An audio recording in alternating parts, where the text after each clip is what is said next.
陈正豪他们去打啊？我不是不可以豁出命去，但我只会保护我自己的老婆、孩子。而那些女业主见到男人不肯去对付陈正豪，也是变脸开始骂了起来。你们是不是男人啊？这种时候不正是你们男人出头的场合吗？让女人去冒险，亏你们说得出口。你们可真瞎头，恶心死了，以后老娘结婚绝对不找你们这样的。原本拉新的业主群是为了一起讨论如何应付陈正海所带来的风险，可是莫名其妙的，关于谁应该去对付陈正豪吵了起来，最后演变成了男女对立。张毅看的也是十分无语，这剧情和前世一模一样。这也是为什么陈正豪在前世杀掉了整栋楼里面一半的人，后来依旧能靠着一把枪把所有人管理得服服帖帖的。他们到死的时候都只知道闭上眼睛，甚至不敢挣扎一下。尤大叔见状，焦急地在群里面呼吁，大家先不要吵了，现在对付陈正豪才是最大的问题。单元楼里面有一个住在7楼的女业主，叫刘甜甜了。她是男女对喷的主力军，一个22岁刚刚毕业的小仙女。此时群里男女双方都来了火气，刘甜甜只要看到男性发言都会喷上一通，哪怕是好心的尤大叔开口，她也飞速的用2根手指头打字。尤大叔，你装什么好人啊？你当过兵，那么能打，遇到这种事就应该第一个冲上去才是。咱们楼那么多男人，跟他们一换一，其他人也就安全了啊。现在社会明明是我们女性更加重要，你们男人唯一的作用就是为我们女性提供服务。希望群里的瞎头男们都记住这一点，不要让我再多说第2遍。刘甜甜的发言当场遭到了一群男业主的嘲讽，都特么的世界末日了，现在谁还惯着你们这些小仙女？呵呵，真以为自己是根葱了？让我们冒着生命危险保护你，你也配？被喷的尤大叔更是无语，他想不明白，自己本来是好心好意为大家着想，可大家为什么都是这种态度？他话比较少，也喷不过别人，索性就不再说话。张毅看这群里的聊天，觉得倒是挺热闹的，当个笑话看也挺有意思。毕竟现在娱乐的方式有限啊。总而言之，他的总结就只有一点：这个业主群里绝大多数的人都是死有余辜。聊天群里面的骂战越来越激烈，也许是因为压抑了太久，大家好不容易找到一个发泄的口子，因此全都释放了出来。所有恶毒、肮脏的话语充斥聊天群，不堪入耳，以至于最后他们都忘记了建群最初的目的。张毅把手机放在一边，自己来到厨房。虽然异空间里面有许多现成的饭菜，但是偶尔他也会想自己做点饭，享受一下生活。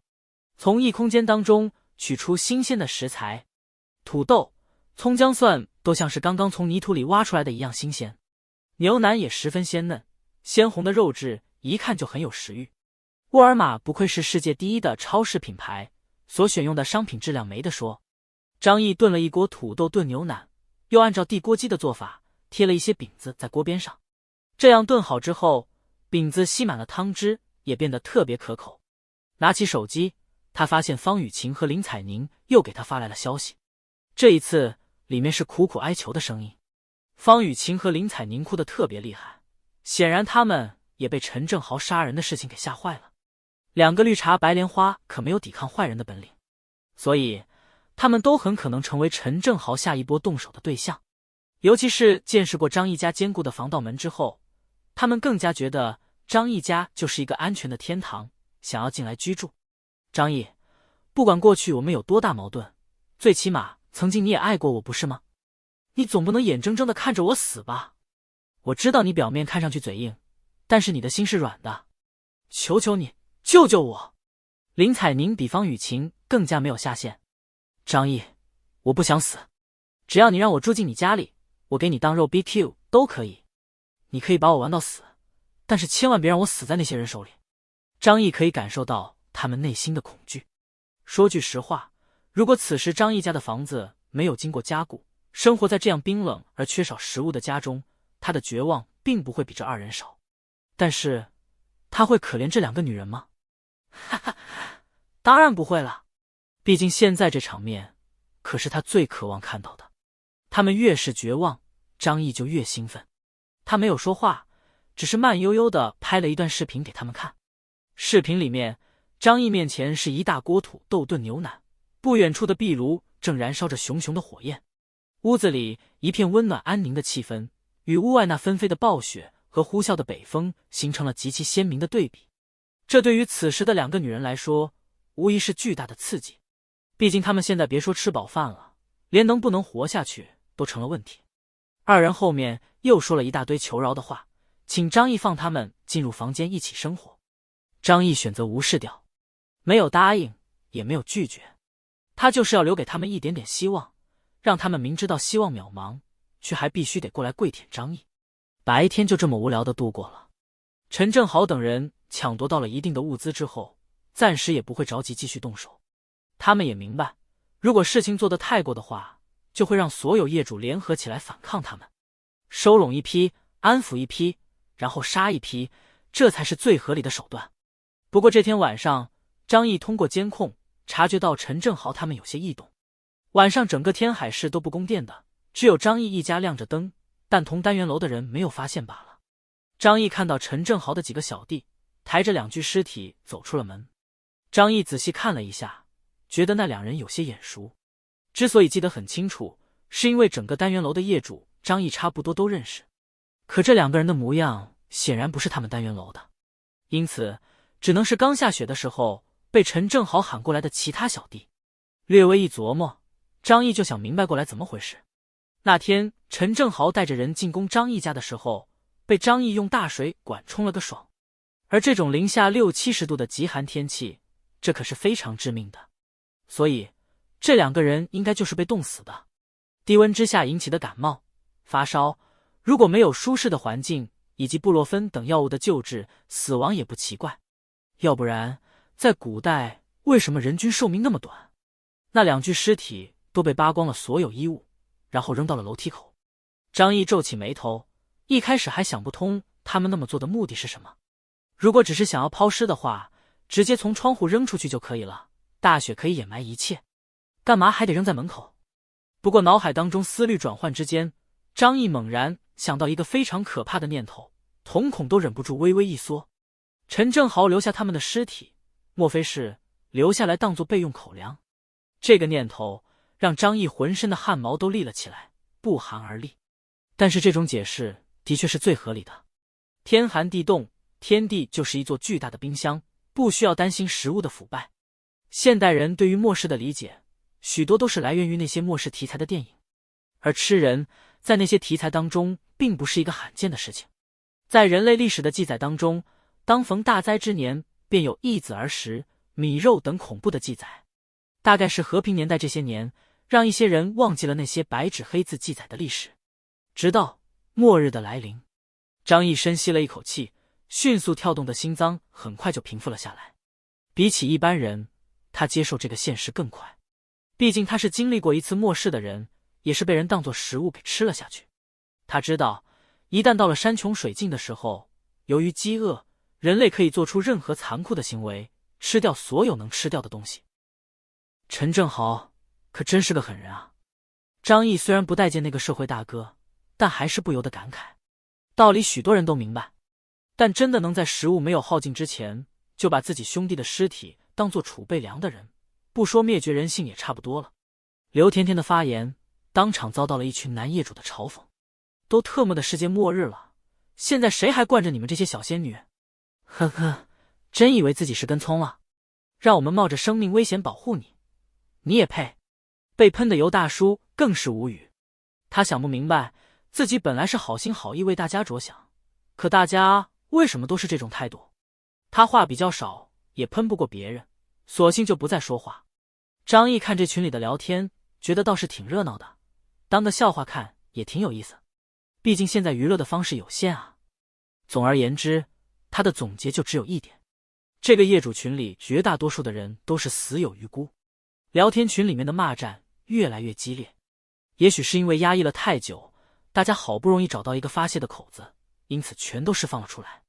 所有恶毒、肮脏的话语充斥聊天群，不堪入耳，以至于最后他们都忘记了建群最初的目的。张毅把手机放在一边，自己来到厨房。虽然异空间里面有许多现成的饭菜，但是偶尔他也会想自己做点饭，享受一下生活。从异空间当中取出新鲜的食材，土豆、葱姜蒜都像是刚刚从泥土里挖出来的一样新鲜。牛腩也十分鲜嫩，鲜红的肉质一看就很有食欲。沃尔玛不愧是世界第一的超市品牌，所选用的商品质量没得说。张毅炖了一锅土豆炖牛腩，又按照地锅鸡的做法贴了一些饼子在锅边上。这样炖好之后，饼子吸满了汤汁，也变得特别可口。拿起手机，他发现方雨晴和林采宁又给他发来了消息。这一次里面是苦苦哀求的声音。方雨晴和林采宁哭得特别厉害，显然他们也被陈正豪杀人的事情给吓坏了。两个绿茶白莲花可没有抵抗坏人的本领，所以他们都很可能成为陈正豪下一波动手的对象。尤其是见识过张毅家坚固的防盗门之后，他们更加觉得张毅家就是一个安全的天堂，想要进来居住。张毅，不管过去我们有多大矛盾，最起码曾经你也爱过我，不是吗？你总不能眼睁睁地看着我死吧？我知道你表面看上去嘴硬，但是你的心是软的。求求你，救救我！林采宁比方雨晴更加没有下限。张毅，我不想死，只要你让我住进你家里，我给你当肉 BQ 都可以。你可以把我玩到死，但是千万别让我死在那些人手里。张毅可以感受到他们内心的恐惧。说句实话，如果此时张毅家的房子没有经过加固，生活在这样冰冷而缺少食物的家中，他的绝望并不会比这二人少。但是他会可怜这两个女人吗？哈哈，当然不会了。毕竟现在这场面可是他最渴望看到的。他们越是绝望，张毅就越兴奋。他没有说话，只是慢悠悠地拍了一段视频给他们看。视频里面，张毅面前是一大锅土豆炖牛腩，不远处的壁炉正燃烧着熊熊的火焰。屋子里一片温暖安宁的气氛，与屋外那纷飞的暴雪和呼啸的北风形成了极其鲜明的对比。这对于此时的两个女人来说，无疑是巨大的刺激。毕竟她们现在别说吃饱饭了，连能不能活下去都成了问题。二人后面又说了一大堆求饶的话，请张毅放他们进入房间一起生活。张毅选择无视掉，没有答应，也没有拒绝，他就是要留给他们一点点希望，让他们明知道希望渺茫，却还必须得过来跪舔张毅。白天就这么无聊地度过了。陈正豪等人抢夺到了一定的物资之后，暂时也不会着急继续动手。他们也明白，如果事情做得太过的话，就会让所有业主联合起来反抗他们。收拢一批，安抚一批，然后杀一批，这才是最合理的手段。不过这天晚上，张毅通过监控察觉到陈正豪他们有些异动。晚上整个天海市都不供电的，只有张毅一家亮着灯，但同单元楼的人没有发现罢了。张毅看到陈正豪的几个小弟抬着两具尸体走出了门。张毅仔细看了一下，觉得那两人有些眼熟。之所以记得很清楚，是因为整个单元楼的业主张毅差不多都认识。可这两个人的模样显然不是他们单元楼的，因此只能是刚下雪的时候被陈正豪喊过来的其他小弟。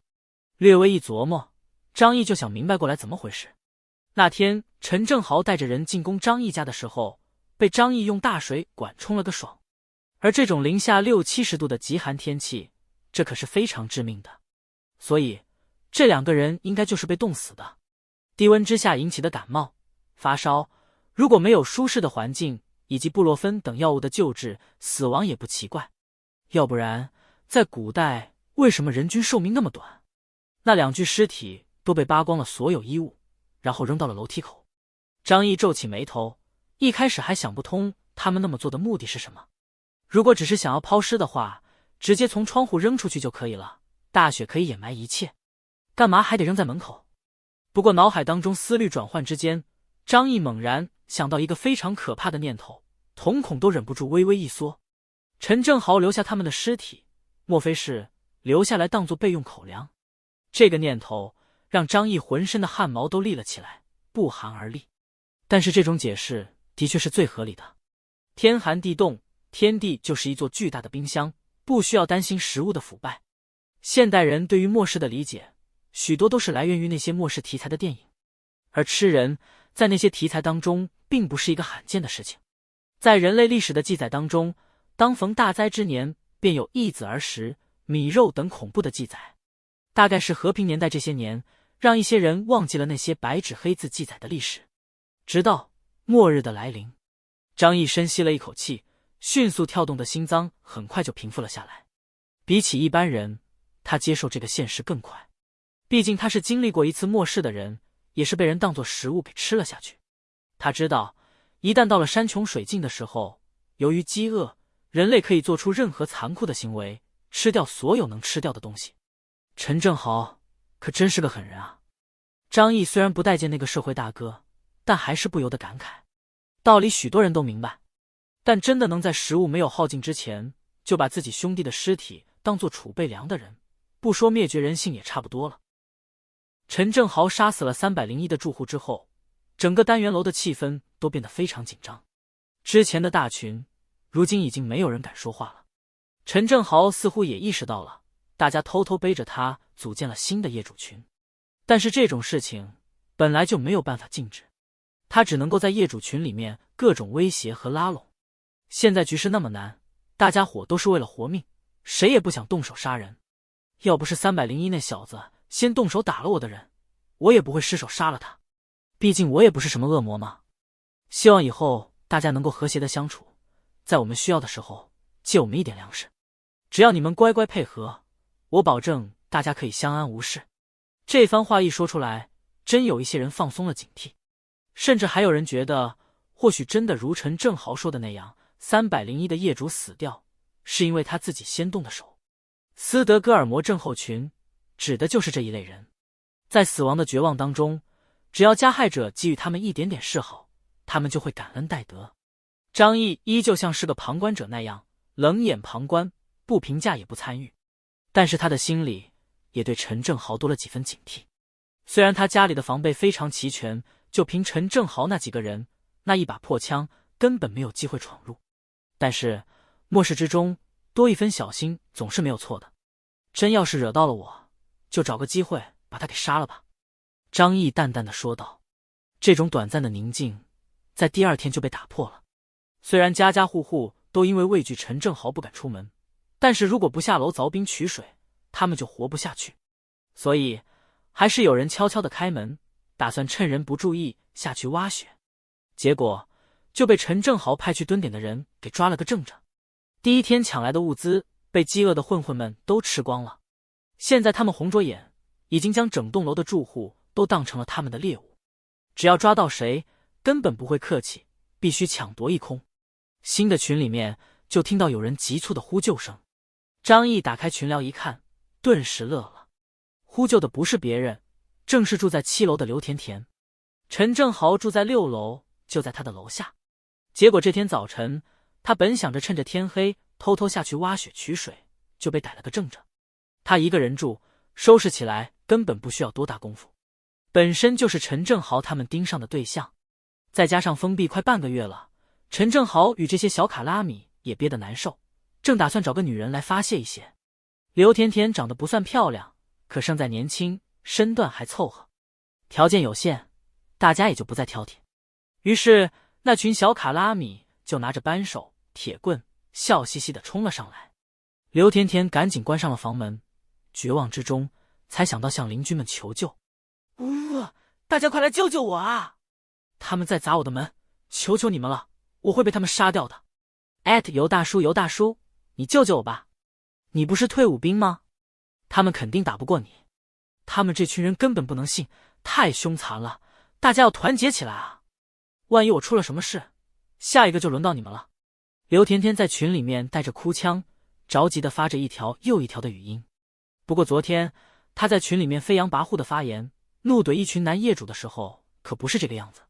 尤大叔回复道：姑娘，现在是出突然，我一个人也对付不了他们那么多人啊。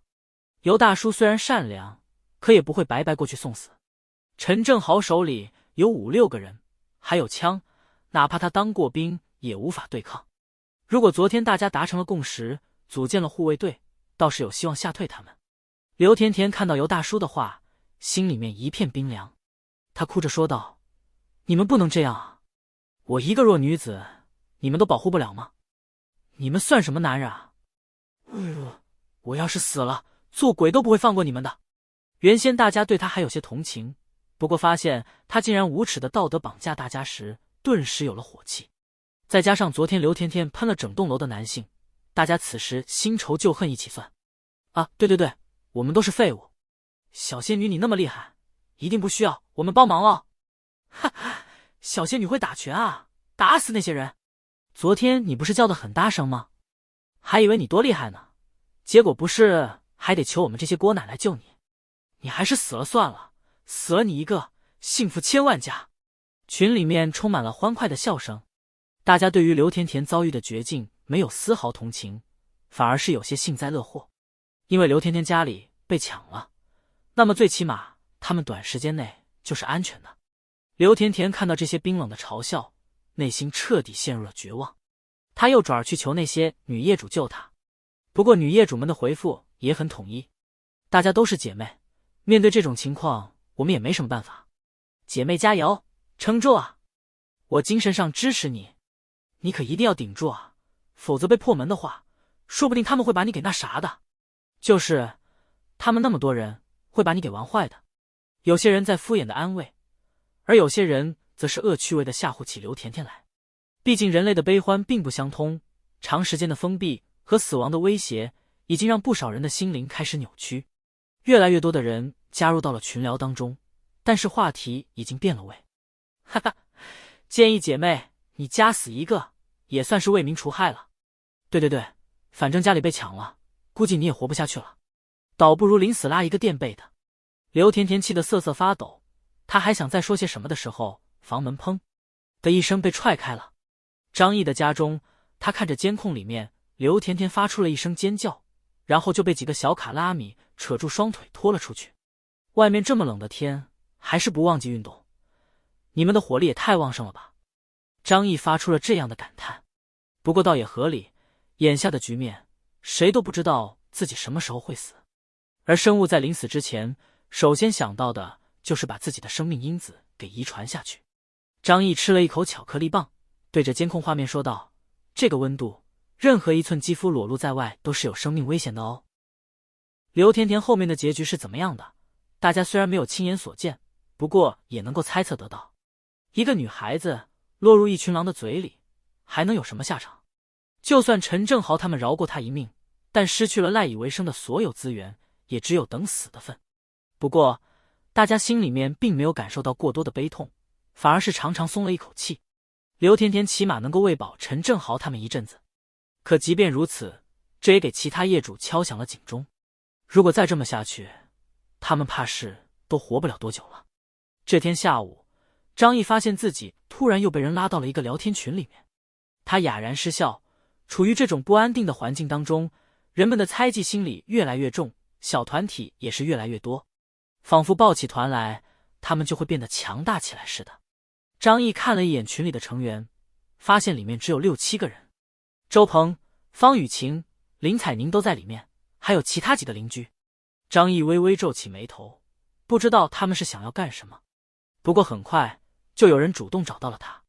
方雨晴张毅，现在外面太危险了，陈正豪他们早晚会抢到我们身上来，我们大家必须团结在一起。张毅淡淡的说道，没事，我现在自己过得挺舒服的。林彩宁，话不是这么说啊，你只有一个人，陈正豪手里可是有5、6个人，还有枪，所以你现在也非常不安全。张毅嘴角一撇，你们怎么不去问问陈正豪，他那条腿是谁给打断的？陈正豪直到现在也没有赶过来报复，他知道张毅是个硬骨头。张毅问道，那你们想怎么样？方雨晴赶紧说道，现在大家分散着住，实在是太危险，所以我们决定搬到一起，这样即便是面对陈正豪也是反抗的力量。张毅顿时笑了，怎么，你们聚在一起就不怕陈正豪手里的枪了？可笑，如果人多真的有用的话，整栋楼50来户100多口人一起上，一人一脚都能把陈正豪给踩死了。大家都是怂货，聚在一起也不过是求个心理安慰。群里另一个人说话了，他叫孙志超，张毅记得他是一个搞金融的白领。人多一点，最起码他们会有鸡蛋，而且我们可以团结起来把门给封上，就不怕被他们破门了。只是现在我们欠缺的是一个好的据点。方雨晴赶忙接上，张毅，你们家有阳台，而且防盗门特别的结实，非常适合用来对抗陈正豪，所以我们希望你能够加入我们的团队，大家一起对抗陈正豪。到这里，张毅算是听明白了，肯定是方雨晴告诉了这几个人，说他家的房子特别棒，极有可能这些人都已经知道了张毅家里有完美的保温系统，还有大量的食物。张毅冷笑了一声，他们这算盘敲的，隔着10几层楼，他都听到了。张毅毫不客气地说道：“我不需要，谢谢。我现在自己一个人过得非常舒服，你们想要合住的话，就自己找地方吧。”开什么玩笑，7、8个人挤到自己家里，这时候谁是人谁是鬼都不清楚，那不等于给自己带来危险吗？再说了，张毅也不欠他们的，凭什么啊？被张毅拒绝之后，群里的人显然非常不高兴。孙志超，张毅，现在大家都有生命危险，你不能目光那么短浅啊！只有大家在一起，我们才能活下去。另一个群成员王明也说道：“只是因为你们楼层有阳台，方便取雪水，大家才选中你们家。你以为我们是占了你的便宜，实际上大家也能保护你啊！”张毅笑得嘴都歪了，他在群里发了条消息：“保护我？”后面一连串的问号体现了他内心的嘲讽。你们知道我现在过的是什么生活吗？还保护我？真有脸说出口的。躲在被窝里的方雨晴抿了抿嘴唇，然后开始火力输出。他知道张毅讨厌他，不会让他进屋了，所以现在他才利用众人对张毅进行道德绑架。他觉得人命关天，即便自己和林采宁、周鹏等人对他有过不好的行为，张毅也应该大度一些。林采宁、张毅，好吧，我承认我们有求于你，但是你想啊，你只要让我们进入你家避难，你就可以救活7、8条生命。难道你忍心眼睁睁看着我们被陈正豪给杀死吗？我们可是那么多年的朋友、邻居啊！这7、8个人里面，张毅的确都认识，还有几个平日里关系不错，更有一个地方上班的同事。他们纷纷开口，要求张毅看在往日的交情上放他们进门。只可惜经历过上一世被迫害致死的张毅，已经不是那个心慈手软的家伙。当初分了他一杯羹的那些人，这群里大部分人也都在。末日之下，谈什么人性？只有自己活下去才是王道。于是他说道：“都这种时候了，大家能不能活下去都各凭本事。你们对我而言没有任何的价值，又凭什么要求我保护你们？”说完之后，张毅直接选择了退群。想薅他的羊毛，简直是做梦。只有他没有道德，就不会被绑架。聊完天之后，张毅从异空间拿出一箱薯片，他来到窗前，坐在柔软的进口躺椅上，一边吃着薯片，一边看外面的风景。别的不说，忽略外面极度的严寒之外，这雪景真的是美。大地一片银装素裹，没有任何杂色，让人赏心悦目。就在这个时候，他忽然看到前面18楼出现了一个晃动的黑点，随之而来的还有一声充满绝望的惨叫。张毅仔细看去，才发现空中坠落的那是一个人。转瞬之后，他就陷入了足有6、7米深的雪中。外面气温零下70多度，陷入厚厚的雪堆里面必死无疑。看样子其他单元楼的情况也跟这里差不多，面临物资消耗殆尽，到处都开始了争夺物资，甚至是动用暴力杀人抢夺。只要有人的地方，此时都在朝着人间炼狱的方向演化。张毅一边吃着薯片，一边在脑海当中盘算着今后的情况。看样子除了要提防这个单元楼的邻居，还需要对外面的幸存者多一些防备。末日之下，一切事故都有可能发生。25栋楼里面，陈正豪等人接连抢夺了好几户人家，直接间接害死了5个人。这样的情况让单元楼里面的不少住户开始联合起来。他们解决这个问题的办法就是大家不要分散，住在一起，然后用重物堵门，防止陈正豪等人闯入。至于取水的办法，则是通过窗外。有一些楼层的住户是拥有阳台的，同样承接到了落雪。方雨晴这边，他们则是一起住到了18楼王敏的家里。王敏是周鹏的表姐，她在天海市做化妆品的生意，算是个独立的女强人，因此也略有资产。家里面是个3室2厅的房间，和张毅一样的户型。至于其他几个人，则都是他公司的同事，还有要好的朋友。毕竟是末世之下，即便要大家一起抱团，也只敢找信得过的人。方雨晴和林采宁能过来，都是周鹏打了包票人家才通过的。至于投名状，自然就是张毅家里的情况了。此时，一群人坐在客厅里面，身上裹着厚厚的羽绒服，脖子上缠着围巾，恨不得把全身上下都封起来。由于张毅拒绝了合住的提议，此时大家的心情都有些不是很好。王敏看向方雨晴和林采宁，淡淡的说道：“之前答应让你们住进来，是看在我表弟的面子上，而且你们还承诺会说服张毅，让我们住进他家里去。现在张毅根本不同意，你们说说这件事情怎么办？”周鹏是个舔狗，但王敏可是个人精，一眼就看出来这俩姑娘不好对付，所以如果不是他们拿张毅说事，王敏不可能让他们加入进来。方雨晴赶忙说道：“王姐，你听我说，张毅家里的物资真的非常充足，还安装了壁炉，只要我们能够住进他的家里，以后的日子就会非常好过。”方雨晴他们一再被张毅拒绝之后，心中也不再对张毅抱有幻想，所以他们就把张毅家里的情报都出卖了，包括张毅发给他们的那些照片和视频。林采宁也说道：“是啊，视频你们都看过了，应该明白张毅家里现在有多舒服。咱们大家努力一下，住进张毅家里去，不光能够对抗陈正豪，而且还能过上舒服的日子。”王敏等人闻言，忍不住又把手机拿出来看方雨晴转发给他们的视频。视频当中都是张毅家里的画面，极为惹眼，看得他们眼睛冒光。王敏皱着眉头，可是他的态度已经摆出来了，根本不愿意让咱们住进去。这个时候，一旁戴着眼镜的孙志超抬了抬金丝眼镜，声音低沉的说道：“他这种人也太自私了，完全不顾别人的死活。对这种人，咱们也用不着太客气。我看，反正他家里面就一个人，不如咱们用点特殊的手段。”孙志超此话一出，众人纷纷望了过去。很显然，大家都明白孙志超的意思是什么，闯进张毅家里去，逼他把房子让出来。他的朋友陆涛也大声支持道：“我觉得这是个好办法。这种自私自利的人，只考虑自己，不懂得替别人着想，他凭什么住那么好的房子？”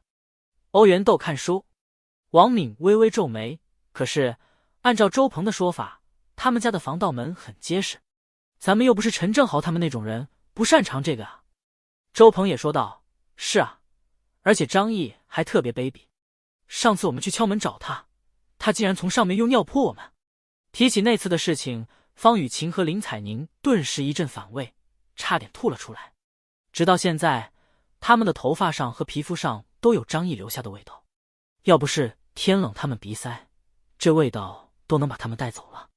孙志超抬了抬眼镜，冷笑道：“这件事情其实好办，只要咱们把自己裹严实点，戴上口罩，打着伞过去，就不怕他有手段。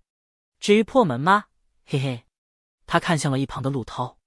陆涛咳嗽了一声，说道：“我以前在开锁公司工作过，这种事情我熟悉得很，市面上常用的各种锁我都能打开。”听到陆涛这么说，方雨晴等人兴奋的差点跳起来。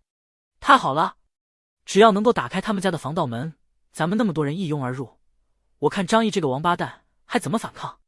方雨晴咬牙切齿的骂着，之前他都那样哀求张毅了，张毅都不同意让他进门，还对他做了各种羞辱的事情，让方雨晴对张毅恨之入骨。等到进门之后，我一定要把他的脑袋按在马桶里面，让他大口吃。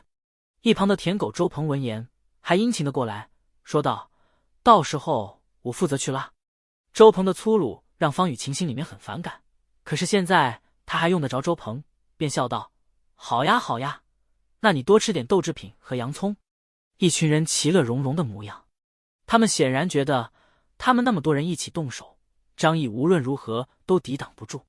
于是一群人找到雨伞，并且把全身上下包裹得严严实实的，又带着一些破门的家伙朝张毅家走去。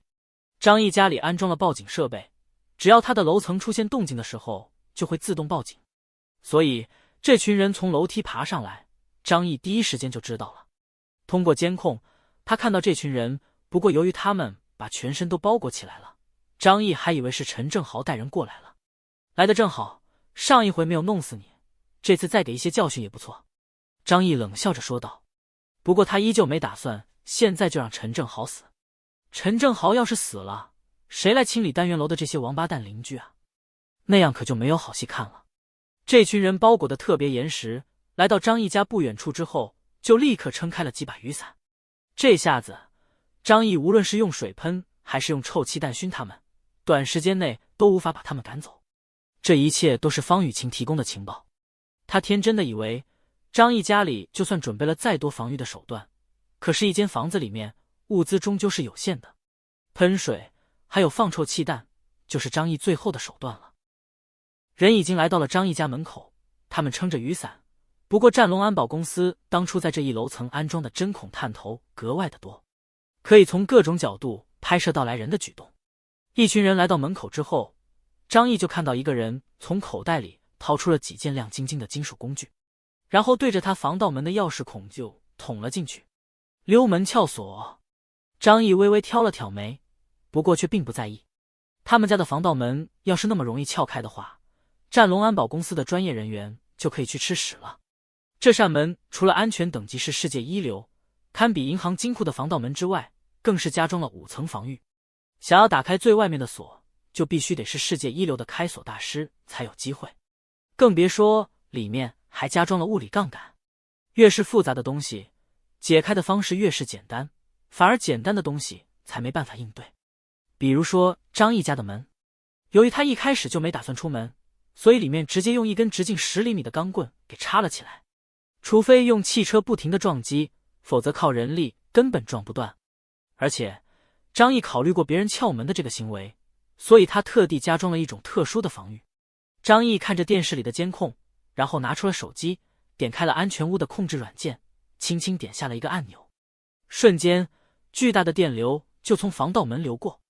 那个在专心开锁的陆涛发出了一声惨叫，强大的电流贯穿全身。旁边几个人吓得脸色铁青，赶忙退后。救我！陆涛面目狰狞地向同伴求救。强大的电流就像是一把钳子，死死咬住了他，根本挣脱不开。旁边的方雨晴、周鹏等人看得傻了眼，他们没有想到会有这种情况发生，也没有合适的绝缘工具可以用。很快，陆涛的身上就冒起了青烟，传来一阵焦糊的味道。轰！他摔倒在了地上，身上的衣服已经被烧得稀烂，手臂和脸上的皮肤都已经碳化，显然是活不成了。啊！旁边的方雨晴和林彩宁等人发出了一声尖叫。亲眼看到别人死在自己面前，这种冲击力非常的巨大。而房间内，张毅的嘴角则是微微扬了起来，莫名的竟然有些痛快。可是他们又能怪谁呢？竟然打他张毅的主意，那就是该死。王明等人心中一阵毛骨悚然，撬门的计划也宣告失败了。孙志超和陆涛是多年的哥们，看到兄弟惨死，他的眼睛里都在冒火。张毅，你这个狗日的，你给老子滚出来！他拿起手里的铁锨，朝着张毅的大门咣咣砸了过去，声音响得几层楼都能听得见。然而那扇巨大的铁门却没有丝毫凹陷破损，表面的漆皮掉落之后，露出里面厚重的合金。张毅来到门口，双手插兜，一脸戏谑地说道：“想来砸老子的门，你们这不是找死吗？”他摇了摇头，感叹道：“哎，活着不好吗？”听到张毅嘲讽的声音，门外几个人又惊又怒。王敏大喊道：“张毅，我们本来想好声好气的过来跟你商量合住的事，你怎么能动手杀人？你简直比陈正豪还要坏，你就是个杀人魔鬼！”听到有女人的声音之后，张毅也是意识到门外的人不是陈正豪，但是杀了陆涛，他也是一点不懊恼，毕竟这种人就是该死。转念一想，他也明白过来眼前的几个人是谁，肯定是方雨晴和林彩宁那一帮子人过来了。毕竟现在也只有他们才知道张毅的家里面有多么舒服。张毅面色不善，毫不客气地痛骂道：“你跟我装尼玛呢？明明是你们来我家砸门，想要抢夺我的房子，死了也是活该，还有脸在这里狗叫，实在是笑死爹了。”孙志超假装镇静：“张毅，我们没有恶意，只是想要跟你聊聊，但是你也不跟我们说一声，就动手杀了我们的好兄弟陆涛，这也太过分了吧？难道你就不打算给我们一个交代？”张毅哈哈大笑：“只是过来跟我聊聊，不请自来，直接上来撬我的门，这就叫聊聊？哼，撬开门之后，下一步估计就是把我给弄死，或者赶出去让我自生自灭，然后你们享受着我辛辛苦苦准备的安全屋，对吧？”几个人对视了一眼，这的确是他们原先的想法。孙志超眉头皱得越来越深，好兄弟的惨死让他恨透了张毅。不过现在，怎样能够破门而入才是最重要的。他深吸了一口气，喊道：“张毅，我们给你最后一个机会，开门放我们进去，否则的话，后果不是你承受得了的。”方雨晴也在外面喊道：“张毅，我们不会伤害你的，大家只是想跟你合住，一起面对灾难而已，你可不要不识好人心啊。”林采宁也跟着喊道：“是啊，大不了到时候让你住在主卧，物资也先供着你用嘛。”此时的他们非常激动，因为一墙之隔就是天堂，他们等着一天等了好久了。张毅对他们的说法嗤之以鼻：“你们脑子坏掉了？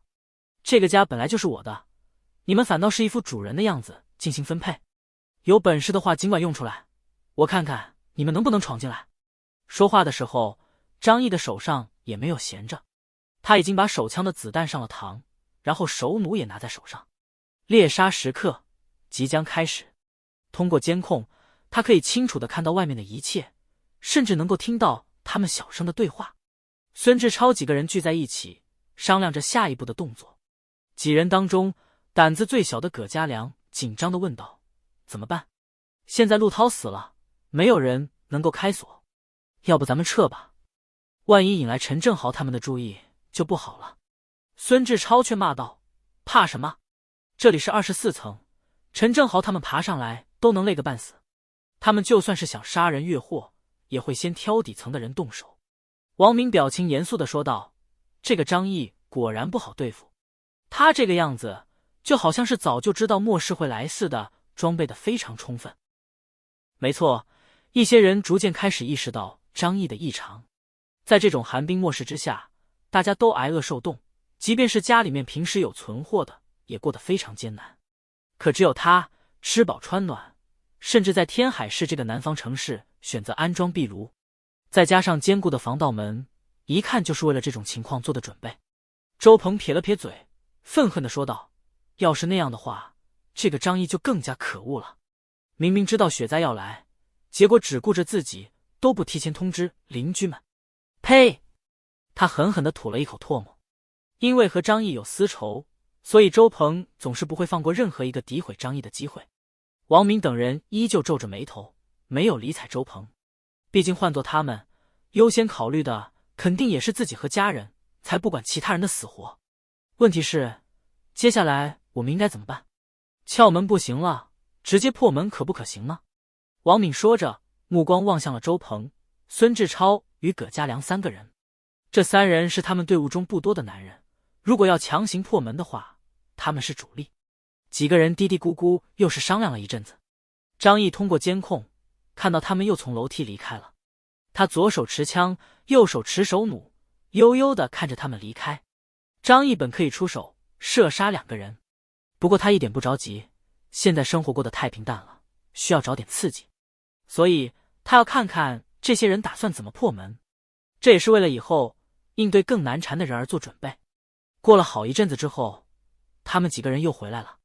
这一次他们抬来了一根又大又粗的木头，看样子应该是从床上拆下来的。几个女人在旁边打着伞，防止张毅用冷水泼他们。三个男人架起木头，朝着大门就 doom 的撞了过来。那声音很大，张毅能够感觉到墙都在颤抖。不过他也不担心，20厘米厚的钢板要是能被撞破，除非对面的队伍里有绿巨人。周鹏、孙志超和葛家良三个人拼了命的撞击。张毅只是坐在沙发上，眼睛盯着他们撞门，并且随时通过手机 App 观察房屋的变化。这款 App 是战龙安保公司特地为用户设计的，可以随时查看整体房屋的动向。他也没有大意，武器拿捏得稳稳的，一旦发现问题不对，他就会出手。可是孙志超等人用力地撞了半天，整栋楼都知道了，然后那扇门依旧坚挺如故，除了出现一些白点之外，连个凹陷都没有。5分钟过去之后，一群人都彻底傻了眼。这门到底有多厚啊？就算是银行金库的门也没那么结实吧？谁家里的房子会用这种门？孙志超他们几乎陷入绝望了，愤怒地发出了咆哮，那是不甘与绝望的声音。而通过监控看到这一幕的张毅也是微微一笑，对于自己的安全屋的质量放心了许多。好了，现在也该给你们点教训了。张毅站起身来，把手枪放在口袋里，然后打开一个铁盒子。这个铁盒子里放着20根弩箭，不过诡异的是，他们身上都满是铁锈。按理来说，这种合金弩箭是很难生锈的，可这20根却都是锈迹斑驳，像是在潮湿环境下存放了几年一样。实际上，他们都是张毅故意造的锈迹，只要稍稍擦伤皮肤，就会有破伤风的危险。在这个没有办法得到医疗的环境下，它不会迅速的致命，只会让人的伤口感染，然后化脓腐烂。如果是被他射中的人，最终要么选择截肢保命，要么在极度的痛苦之中等死。这个经验还是张毅从陈正豪身上得来的。虽然陈正豪的腿是废了，但他还是通过一些方法活下来了。可是下一回，要是再被这破伤风之箭射中，张毅倒想看看他怎么活。张毅嘴角露出恶魔般的笑容，然后爬上了射击孔。方雨晴几个人打着伞，压根看不清楚下面人的情况。张毅也不管那些，对着雨伞下面就射。死了算你们走运，不死最好。咻！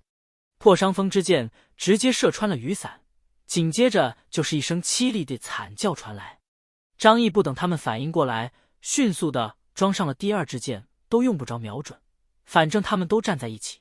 第2箭又射了出去，又是一声惨叫传来。张毅迅速的装填开弓，那几个人此时才反应过来，惊叫着四散奔逃。张毅不急不缓，瞄准他们就射了过去，而且他有意避开要害，专门对着胳膊、大腿射。剩下的6个人里面，有3个人都中了箭，还有1个中了2发。不过由于手弩的装填速度慢，没等张毅一人给他们来上1箭，他们就跑到了张毅的视觉死角。张毅耸了耸肩，也无所谓，反正那几个家伙已经是死人了，而且还要在极度痛苦当中凄惨的死去。至于其他人嘛，张毅有的是时间陪他们慢慢玩。还是那句话，时间站在张毅这边。要不还是说张毅稳健呢，都这种时候了，他依旧没有开门出去补刀。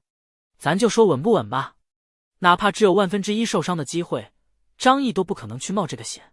就是弩箭的消耗是个大问题啊。张毅皱着眉头，开始为长远做起了考虑。他当初买了300支弩箭，还有300根弓箭，每次用完之后，他也不好出门回收。虽然剩下的还有很多，但是人无远虑，必有近忧嘛。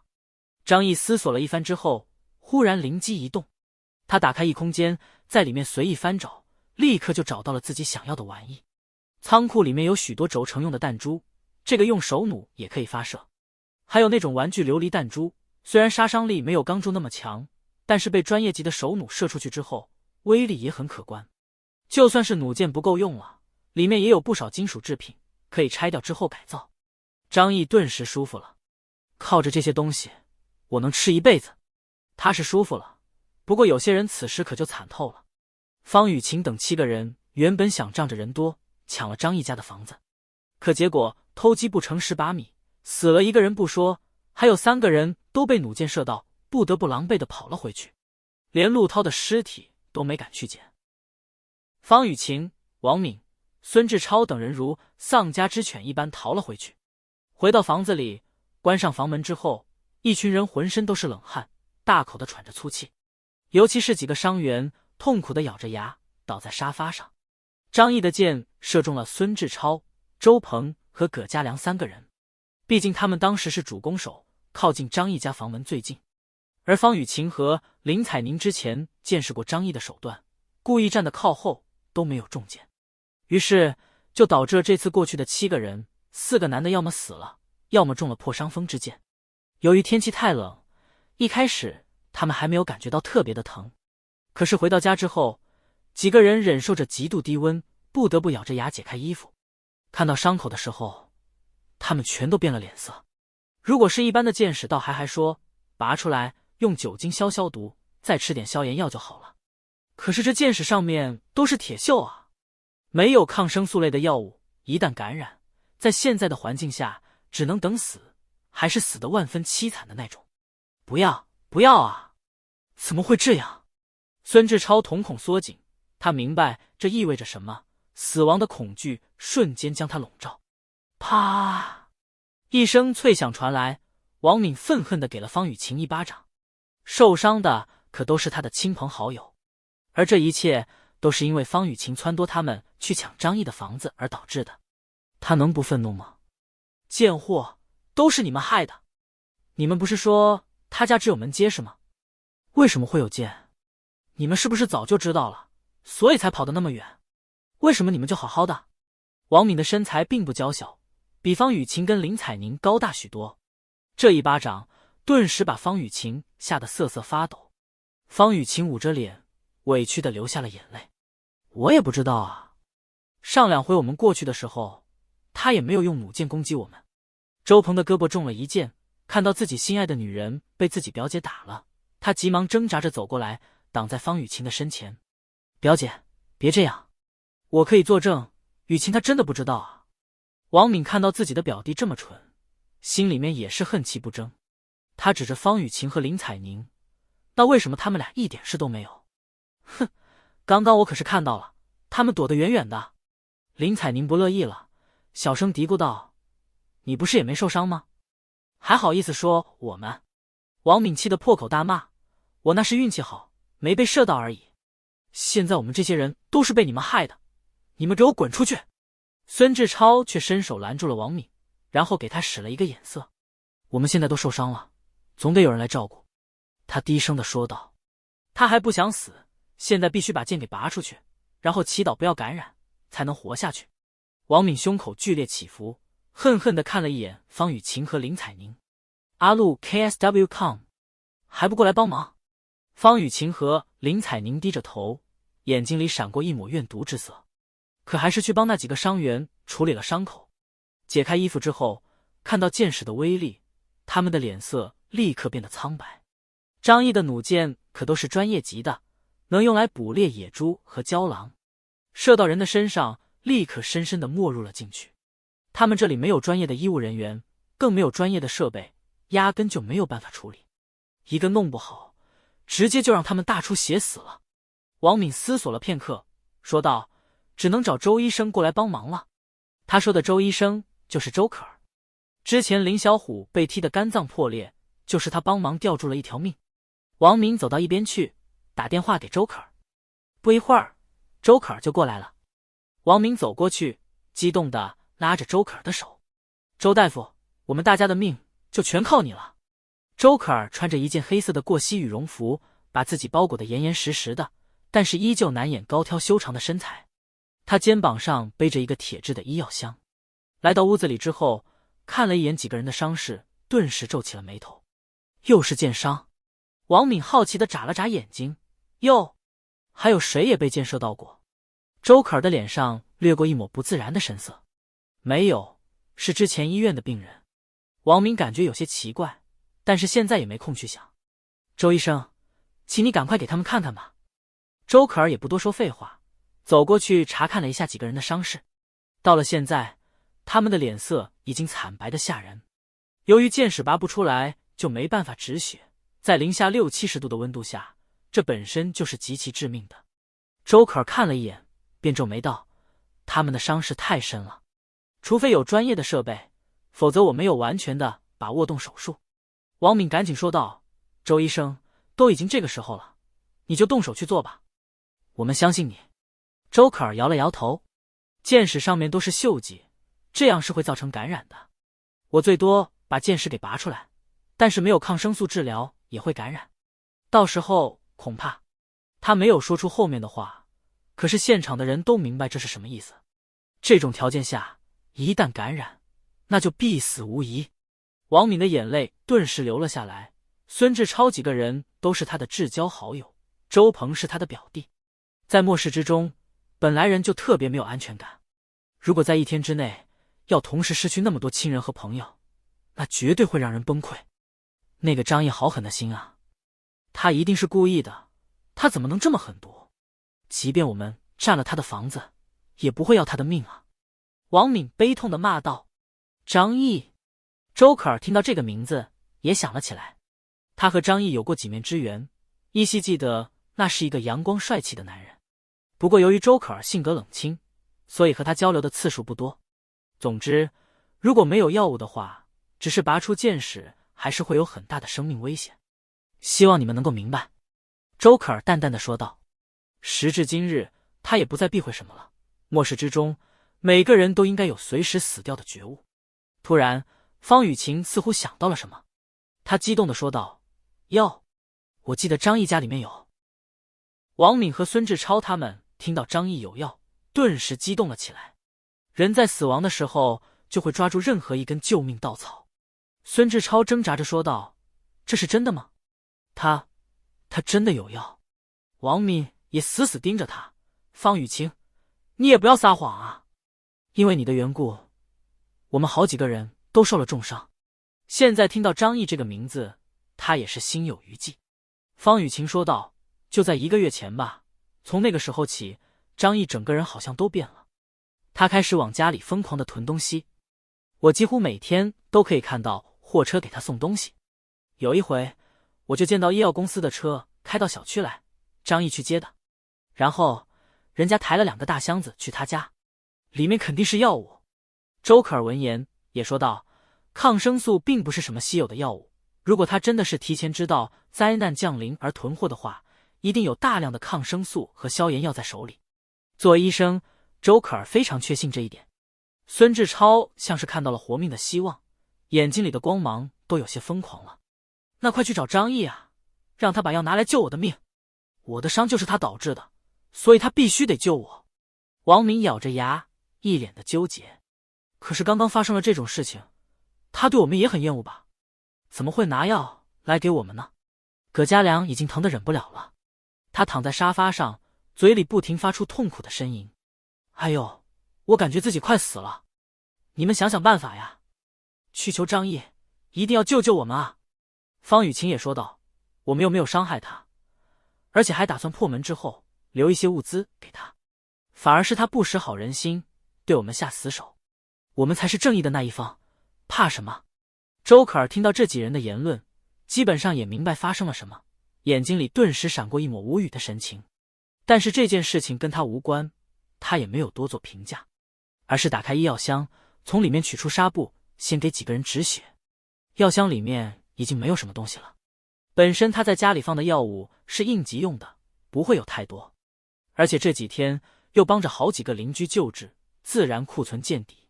如果王敏他们搞不来药的话，或许他也只能帮忙拔掉剑矢，然后勉强包扎一下，最起码可以让他们死的没有那么痛苦。一群人漂亮话说得不错，直到现在他们还认为自己没有错，他们只是为了生存，能有什么错？只能怪张毅太自私了，凭什么自己独享那么好的生存条件？王敏思索了一阵之后，忽然伸手指向方雨晴道：这件事情就交给你去办了。我知道张毅之前追求过你，所以你去办最合适。孙志超和葛家良也虚弱地表示赞同，毕竟这一切都是方雨晴引起的。如果不是他把张毅家的情况告诉几人，又信誓旦旦地说张毅家防备不强，很容易就能突破，他们不会那么愚蠢地过去冒险。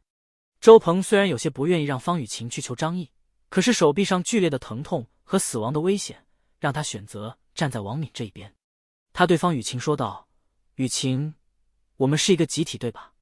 这件事情就委屈你一下了，我们大家好好的活着才能保护你。方雨晴一脸的纠结，他的内心十分不情愿，毕竟之前他已经被张毅那样侮辱过了，可是现在的他没得选择，也就是靠着和周鹏的关系，他才能加入这个集体。否则的话，他这样柔弱的女人在对抗陈正豪等恶霸的时候，根本起不到多大的作用。别的团队不会选择让他加入，就算是可以加入进去，说不定也会沦为玩具。女人，尤其是除了会撒娇和脸蛋漂亮以外，没有任何技能的女人，在末世之中就是如此的廉价。周可儿拿起了手术刀，条件有限，消毒更做不到。即便是有酒精灯，在这种温度下都会结块。更何况没有药物的话，现在的消毒只是毫无意义的工作。他让孙志超咬住毛巾，然后就开始动手挖剑士。没有麻醉的手术现场，很快就传来杀猪般的惨叫。孙志超嘴里的毛巾都快要被他咬碎了，一屋子人都毛骨悚然，赶紧催促着方雨晴找张毅借药物。方雨晴硬着头皮拨通了张毅的微信语音。嘟嘟嘟，张毅在家中正准备吃点东西。说起来很神奇，虽然是第一次杀人，可是他的内心竟然无比的平静，没有恐惧，反而有一种复仇成功的兴奋，这让他很满意。在末世生存，就必须要有这样的心态。他原本真的害怕自己会吐出来或者失眠之类的，毕竟他经历过的绝境比现在所有人都更多，什么事情都难以让他心态崩溃了。这时候电话响了起来，张毅饶有兴致地拿过来一看，发现是方雨晴打来的时候，他不由得瞪大了眼睛，嘴角带着意外的笑容。哦，刚刚被我打得那么惨，现在是要打电话来骂我吗？张毅毫不犹豫地接通了，对方现在有多惨，他就有多高兴。他打开免提，在厨房里面做起了午饭。喂，有什么事情吗？张毅的声音非常温柔，仿佛刚才杀掉陆涛以及朝孙志超等人射箭的不是他一样。可是他越是这种口吻，方雨晴等人就越感觉毛骨悚然。方雨晴在几个人的注视下，也是开着外音在聊天。他哀求道：张毅，陆涛死了，周鹏他们被你射中了，也快死了。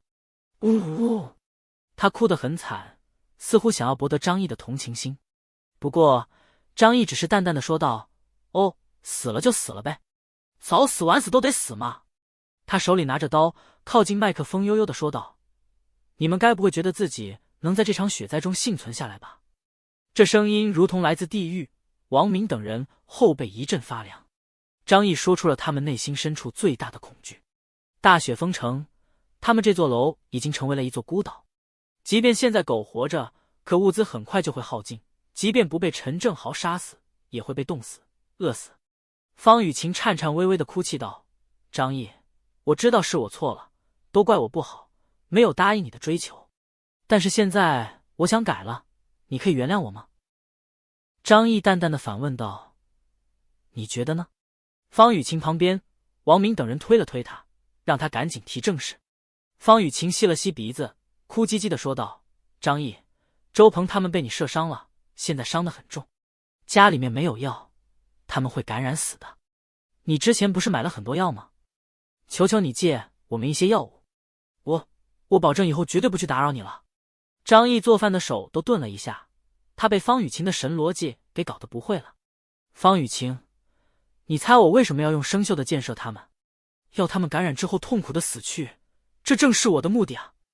你竟然跑过来找我借药，你的脑子是不是有病啊？张毅笑着骂道。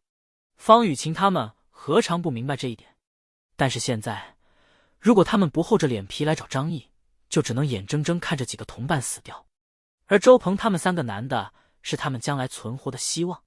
方雨晴哭着说道：张毅，我们错了，求求你放过他们这一回，我们保证以后绝对不去找你的麻烦。而且现在世道这么艰难，我们彼此应该互相帮助才对，你不要这么冷血好不好？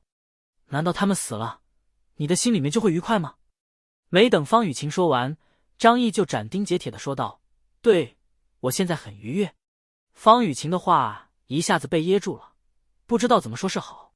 王敏着急地走过来，对张毅说道：张毅，我是王敏，你还记不记得我之前还请你吃过饭呢？张毅顿时翻了个白眼。以前王敏找他帮忙，从仓库里低价拿一批货物，张毅是吃了他一顿饭，但是后来帮他赚了不少。你觉得说这个有意思吗？张毅冷笑着反问道。王敏吞了口唾沫，耳边又传来客厅那里周鹏的惨叫。张毅听到之后一脸惬意，只恨不能看到他们凄惨的模样。王敏说道：张毅，现在大家都朝不保夕的，又有陈正豪这个恶霸害人性命，做人留一线，说不定以后有用得到我们的时候。你这一次把药给我们，我王敏日后会记住你的恩情，一定会还给你的。张毅不屑地说道。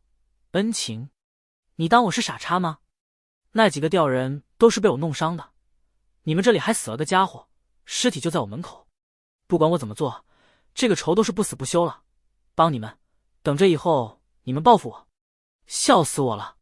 王敏还想解释，我们不是那种人。别说了，真没意思。张毅啧啧两声，你们是不是那种人对我来说不重要，重要的是我不相信你们是那种人，所以我不会救你们。就想要害自己的人，那不是纯纯的圣母行为，无论对方说的多么天花乱坠，张毅都不会动摇。眼见着张毅油盐不进，几个人也是着急了起来。王敏更是眉毛倒竖，张毅，你千万不要把我们给逼急了，你非要让我们死的话，我们也不知道能做出来什么事。面对王敏的恐吓，张毅不屑地笑道：你们能做的事情不是都做了一遍吗？要是有这个本事，你们早就闯进我家里，弄死我，然后抢走我的一切了。爷爷我不是吓大的，这一套对我没用。方雨晴抢过手机，哭唧唧地对张毅说：张毅，我们非要走到这一步吗？过去咱们俩多好啊，为什么我们不能放弃对彼此的成见，重新开始呢？其实晴儿心里面一直都有你的啊。此时隔壁的周鹏正咬着毛巾在做手术，听到这句话之后，他的眼珠子都快瞪出来了，呜呜的更加厉害。面对这种绿茶女，张毅也是挺佩服的，脸皮那可是比城墙拐角还要厚。不过也不奇怪，现在这个环境，张毅就等于是大富豪，拜金女死缠烂打大富豪的本事可是一流的。忽然张毅的心里面产生了一个邪恶的想法，他知道其他人就在不远，周鹏也能听到他们的对话，所以张毅故意说道：雨晴，其实我的心里面对你还是有感情的，只不过当初你伤我太深了，让我不能释怀。这句话就仿佛是一颗火柴，点燃了方雨晴希望的曙光。他不顾旁边人愤怒的眼神，激动的浑身颤抖的说道：张毅哥哥，我就知道你不会不爱晴儿的，你真傻，晴儿最喜欢的人就是你了，之前那些事情只是试探你而已。哎呀，你这个木头怎么就不懂人家的心思呢？旁边的王明等人都是一阵肉麻，周鹏更是气得差点晕过去。不过大家觉得方雨晴真要是勾搭上了张毅，才有机会搞到他的房子和物资，所以没出声。张毅哥哥，让晴儿住进你家里吧，以后晴儿就是你的女人了，你想让晴儿干什么，想怎么干晴儿都听你的，好吗？张毅微微一笑，好啊。方雨晴兴奋的当场蹦了起来，比喝了豆浆还要兴奋。林采宁急不可耐的说道：带上我，带上我呀！方雨晴冷冷瞥了他一眼，心中冷笑不已。张毅清冷的声音又从手机里传来：不过雨晴，我爱的人只是你一个，所以我只能接受你一个人过来。至于那些不三不四的人嘛，你最后和他们保持距离。现在环境如此艰难，咱们不要让一群人过来拖咱们的后腿，你说对不对？此话一出，现场的众人齐齐变色。原本指望方雨晴勾搭上张毅之后，大家都可以跟着沾光，怎么听张毅的意思，反而要跟他们切割？方雨晴此时兴奋极了，压根顾不得边上这些人，他点头如捣蒜，满口答应：好的好的，一切都由哥哥你说了算，晴儿全都听你的。那你现在就过来吧，不要管其他人了。我马上就过来，哥哥你等我一下。方雨晴激动的小脸满是潮红，一想到自己可以摆脱如今地狱一般的生活，他的脑子里什么都不想了，当即他就朝着门外跑。王明等人怒气值已经攒满了，看到方雨晴真要抛下他们自己去张毅那里，林采宁一把伸手拽住了他。方雨晴回过头，表情扭曲的咆哮道：给我滚开，不要拦着我去张毅家，我受够了这样的日子了。话音刚落，王敏那厚重的巴掌就狠狠抽在了他的脸上。你这个不要脸的贱人，害得我们那么惨，现在想一走了之，门都没有。王敏他们现在这个气啊，是你方雨晴当初过来引诱我们去攻击张毅家，结果现在我们死的死，伤的伤，你反倒是想丢下大家，自己过去享福，门也没有啊。正在做手术的周鹏听到方雨晴要去找张毅，更是气得目眦欲裂。雨晴，你怎么能这样对我？你不是说你最讨厌张毅了吗？还记得你说过要当我的女人的话吗？方雨晴被王敏打了一巴掌，她捂着脸，却咬着牙倔强地说道：我追求自己的幸福有问题吗？跟你们在一块儿也只是暂时的，以后大家耗光了物资，还不是等死？张毅家里那么舒服，有吃的有喝的，还不用受冻，我过去跟他怎么了？他看向一脸痛苦的周鹏，一脸你要理解我的表情。周鹏，你是个好人，过去对我一直都不错，不过爱一个人就是应该希望他幸福，不是吗？虽然过去你是帮过我的忙，但是你不应该阻止我追求更好的生活。你能给我的有张毅给我的多吗？周鹏的脸色惨白的吓人，支支吾吾的不知道如何反驳。周可儿眉头一皱，对他说道：别动，不然割到大动脉你就死定了。王敏紧张起来，赶紧过去按住周鹏。表弟，不要为这个贱女人生那么大的气，先保命要紧啊。他深吸了一口气，死死盯着方雨晴道：方雨晴，你要走我们不拦着你，但是除非张毅拿药物过来换。林采宁挡着门，也昂着脖子：方雨晴，要走咱们俩就一起走。方雨晴恨恨地看着他们，只好无奈地对张毅道：张毅哥哥，你也听到了，他们不肯放我走啊，要不然你就给他们一些药物吧。张毅就在厨房里看好戏呢。听到方雨晴的话，他微微一笑，说道：药物可是非常珍贵的，我怎么相信他们不是在骗我？也有可能是骗你的哦，说不定他们会挟持你，利用你来威胁我，一直跟我要东西呢。晴儿，咱们可不能上当啊。由于是开了外音，所以两个人的对话所有人都听得清清楚楚。周鹏还在激动地吼道：雨晴，不要相信他，他就是在耍你而已。没错，外人都是这么认为，但是当局者迷，更何况这样的环境之下，方雨晴的精神早就有些异常了。张毅给了他一丝希望，他就像是溺水的人抓住了一根稻草，哪怕理智明白那就不了命，可就是死死地攥住，舍不得放手。他连连点头：对对对，张毅哥哥，你说的有道理。说完之后，他疯了似的冲向挡在门口的林采宁：臭女人，你给我滚开，不要拦着我。两个女人顿时厮打在了一起。为了能够去张毅家，方雨晴彻底疯了，打得红了眼。她拼命地撕扯林采宁的头发，用牙去咬林采宁的胳膊。林采宁吃痛，也发了疯一样跟她打起来。两个人摔倒在地上，活脱脱两个疯婆子。王敏看不下去了，这里还有几个病人在动手术，他们这么打下去可能会影响到手术，所以他也加入到了战局，跟林采宁二人合力，好不容易才制服了发疯的方雨晴。放开我，你们给我放开，让我走，让我走啊！方雨晴声嘶力竭地喊道，状若疯魔一般。王敏眉头一皱，抡圆了巴掌，照着他的脸左右开弓，扇了6、7个巴掌。方雨晴被打懵了，这才消停下来。王敏冷哼道：你想走，做梦去吧。他捡起方雨晴的手机，来到一旁打电话给张毅：喂，张毅，现在方雨晴在我们手里，如果你真的想救她的话，就拿药来交换。张毅耸了耸肩膀：你们人太多了，我害怕，万一你们趁机杀死我怎么办？所以雨晴啊，虽然哥哥也很想和你一起过日子，但是他们不允许啊，你可千万别怪哥哥。张毅故意说得很大声，这番话自然也被方雨晴给听到了。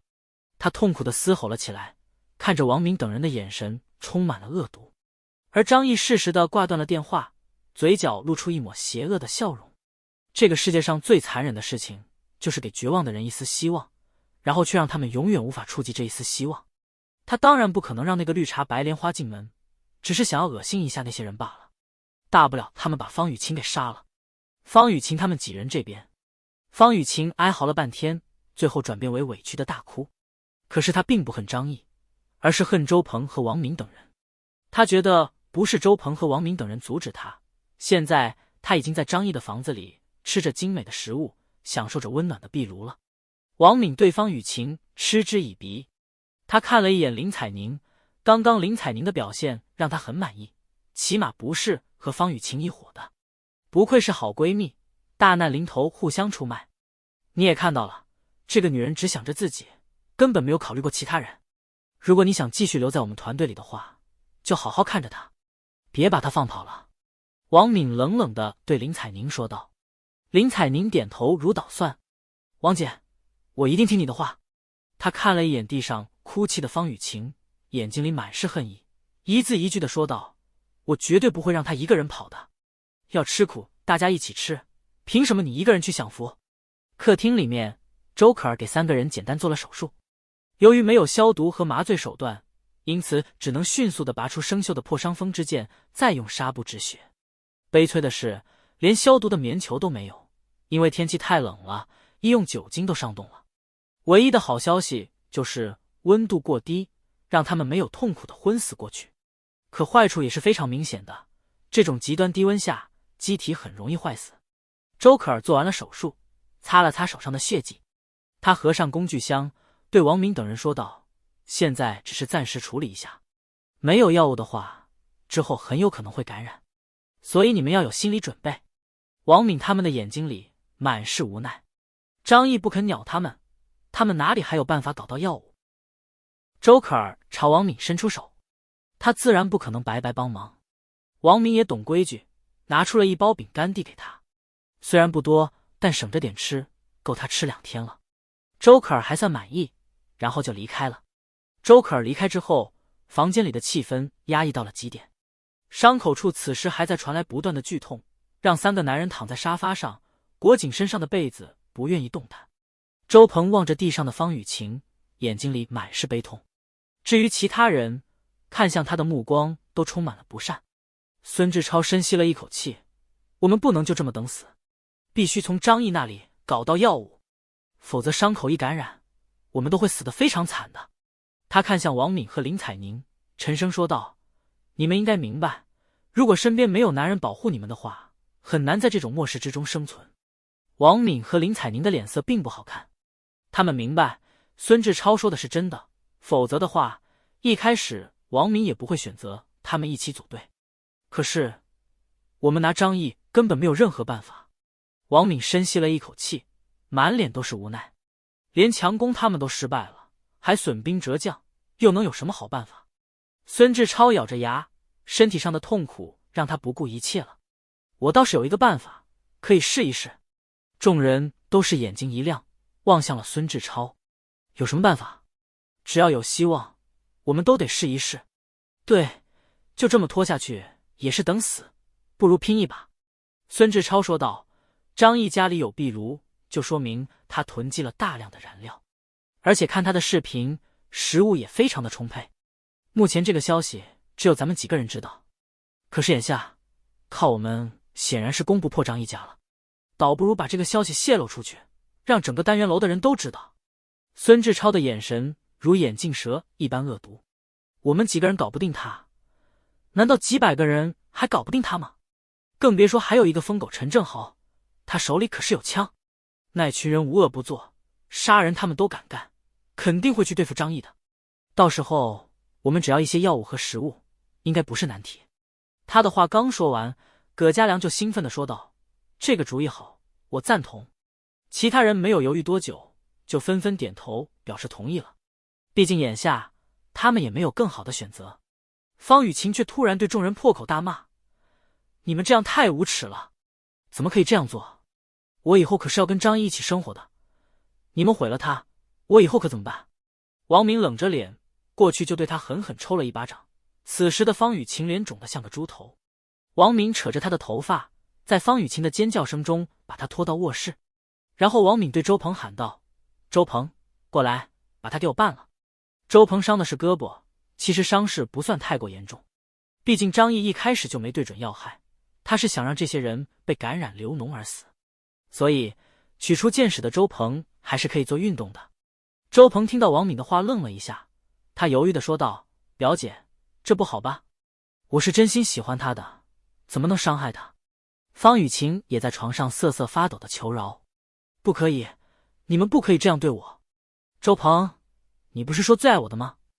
王敏吐了一口唾沫，不屑地说道：“小狐狸精，害得我们这么惨，只是让你陪我表弟睡，都是便宜你了。”他对着周鹏说道：“傻弟弟，你不要再糊涂了，这种女人下贱得很，不知道陪多少人睡过。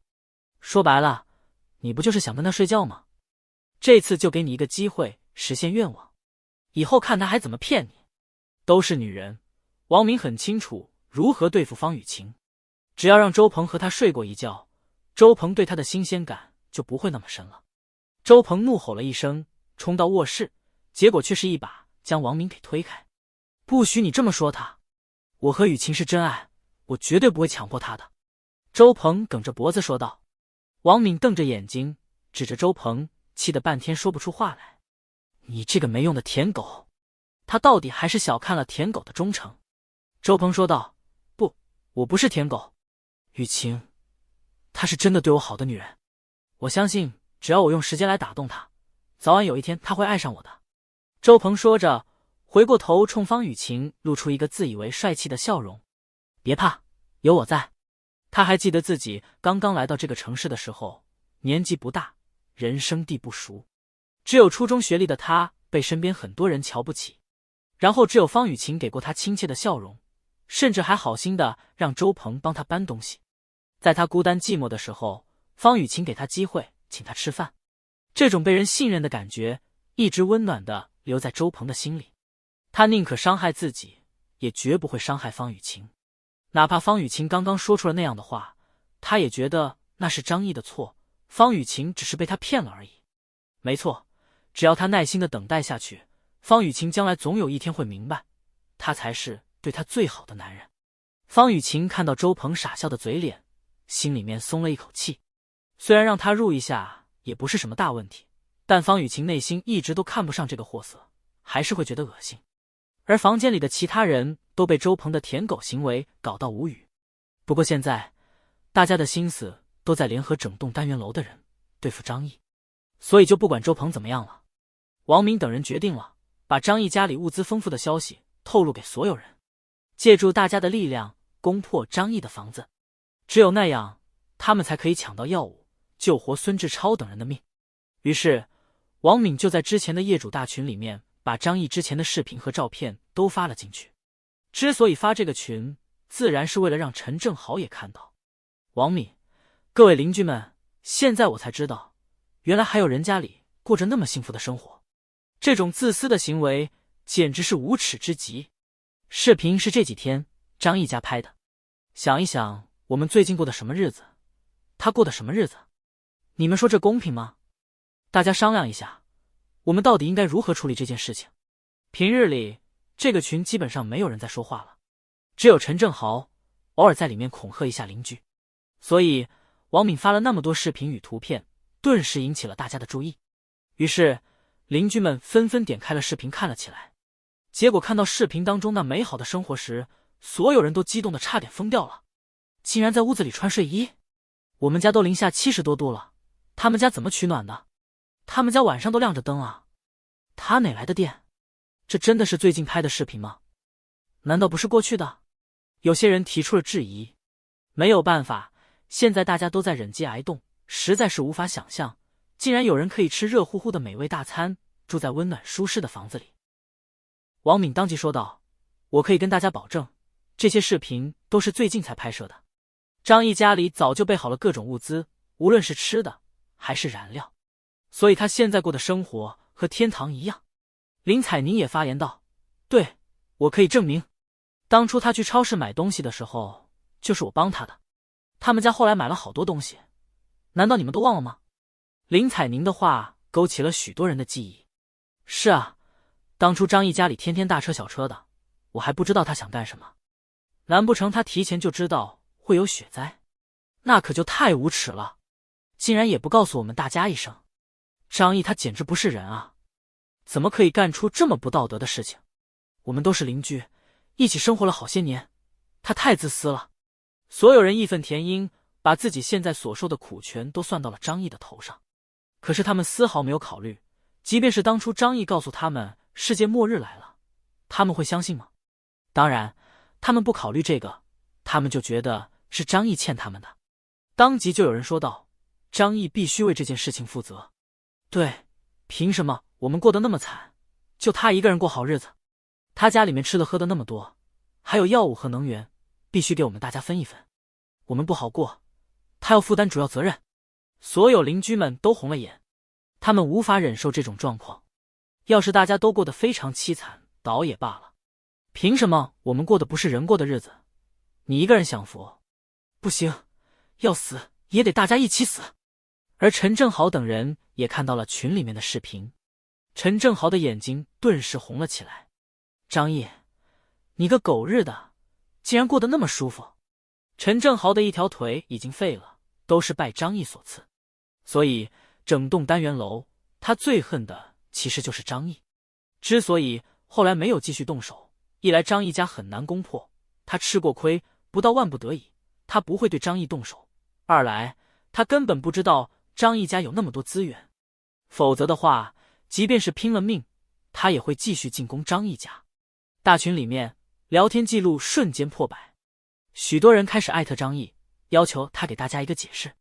艾特张毅，现在大家都过得那么惨，快要冻死饿死了，你家里有那么多吃的，还有燃料烧壁炉，分给大家一点吧，就是大家会记得你的好的，希望你不要不识好歹。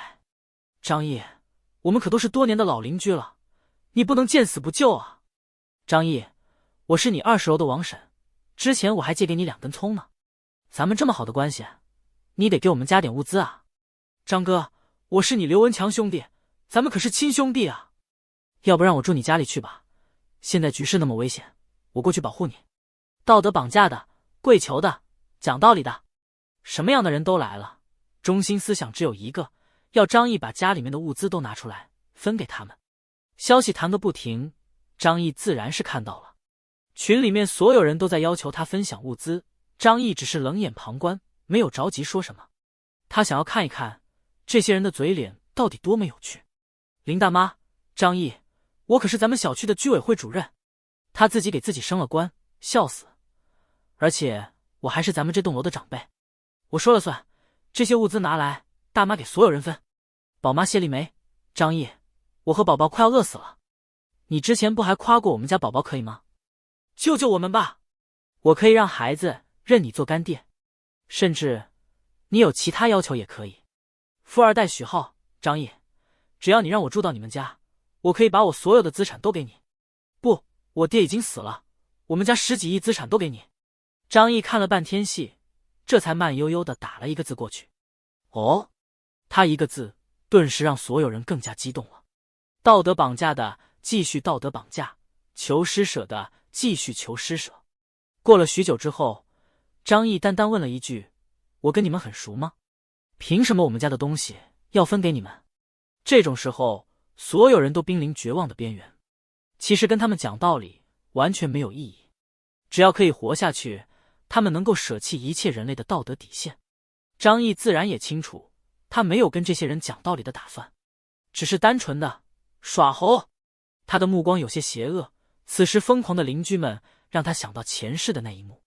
曾经他出于好心打开了自己的家门，然后就是这些邻居冲进他的家里，给了他一斧头，然后还在他没死的时候就迫不及待地将他分解吃掉。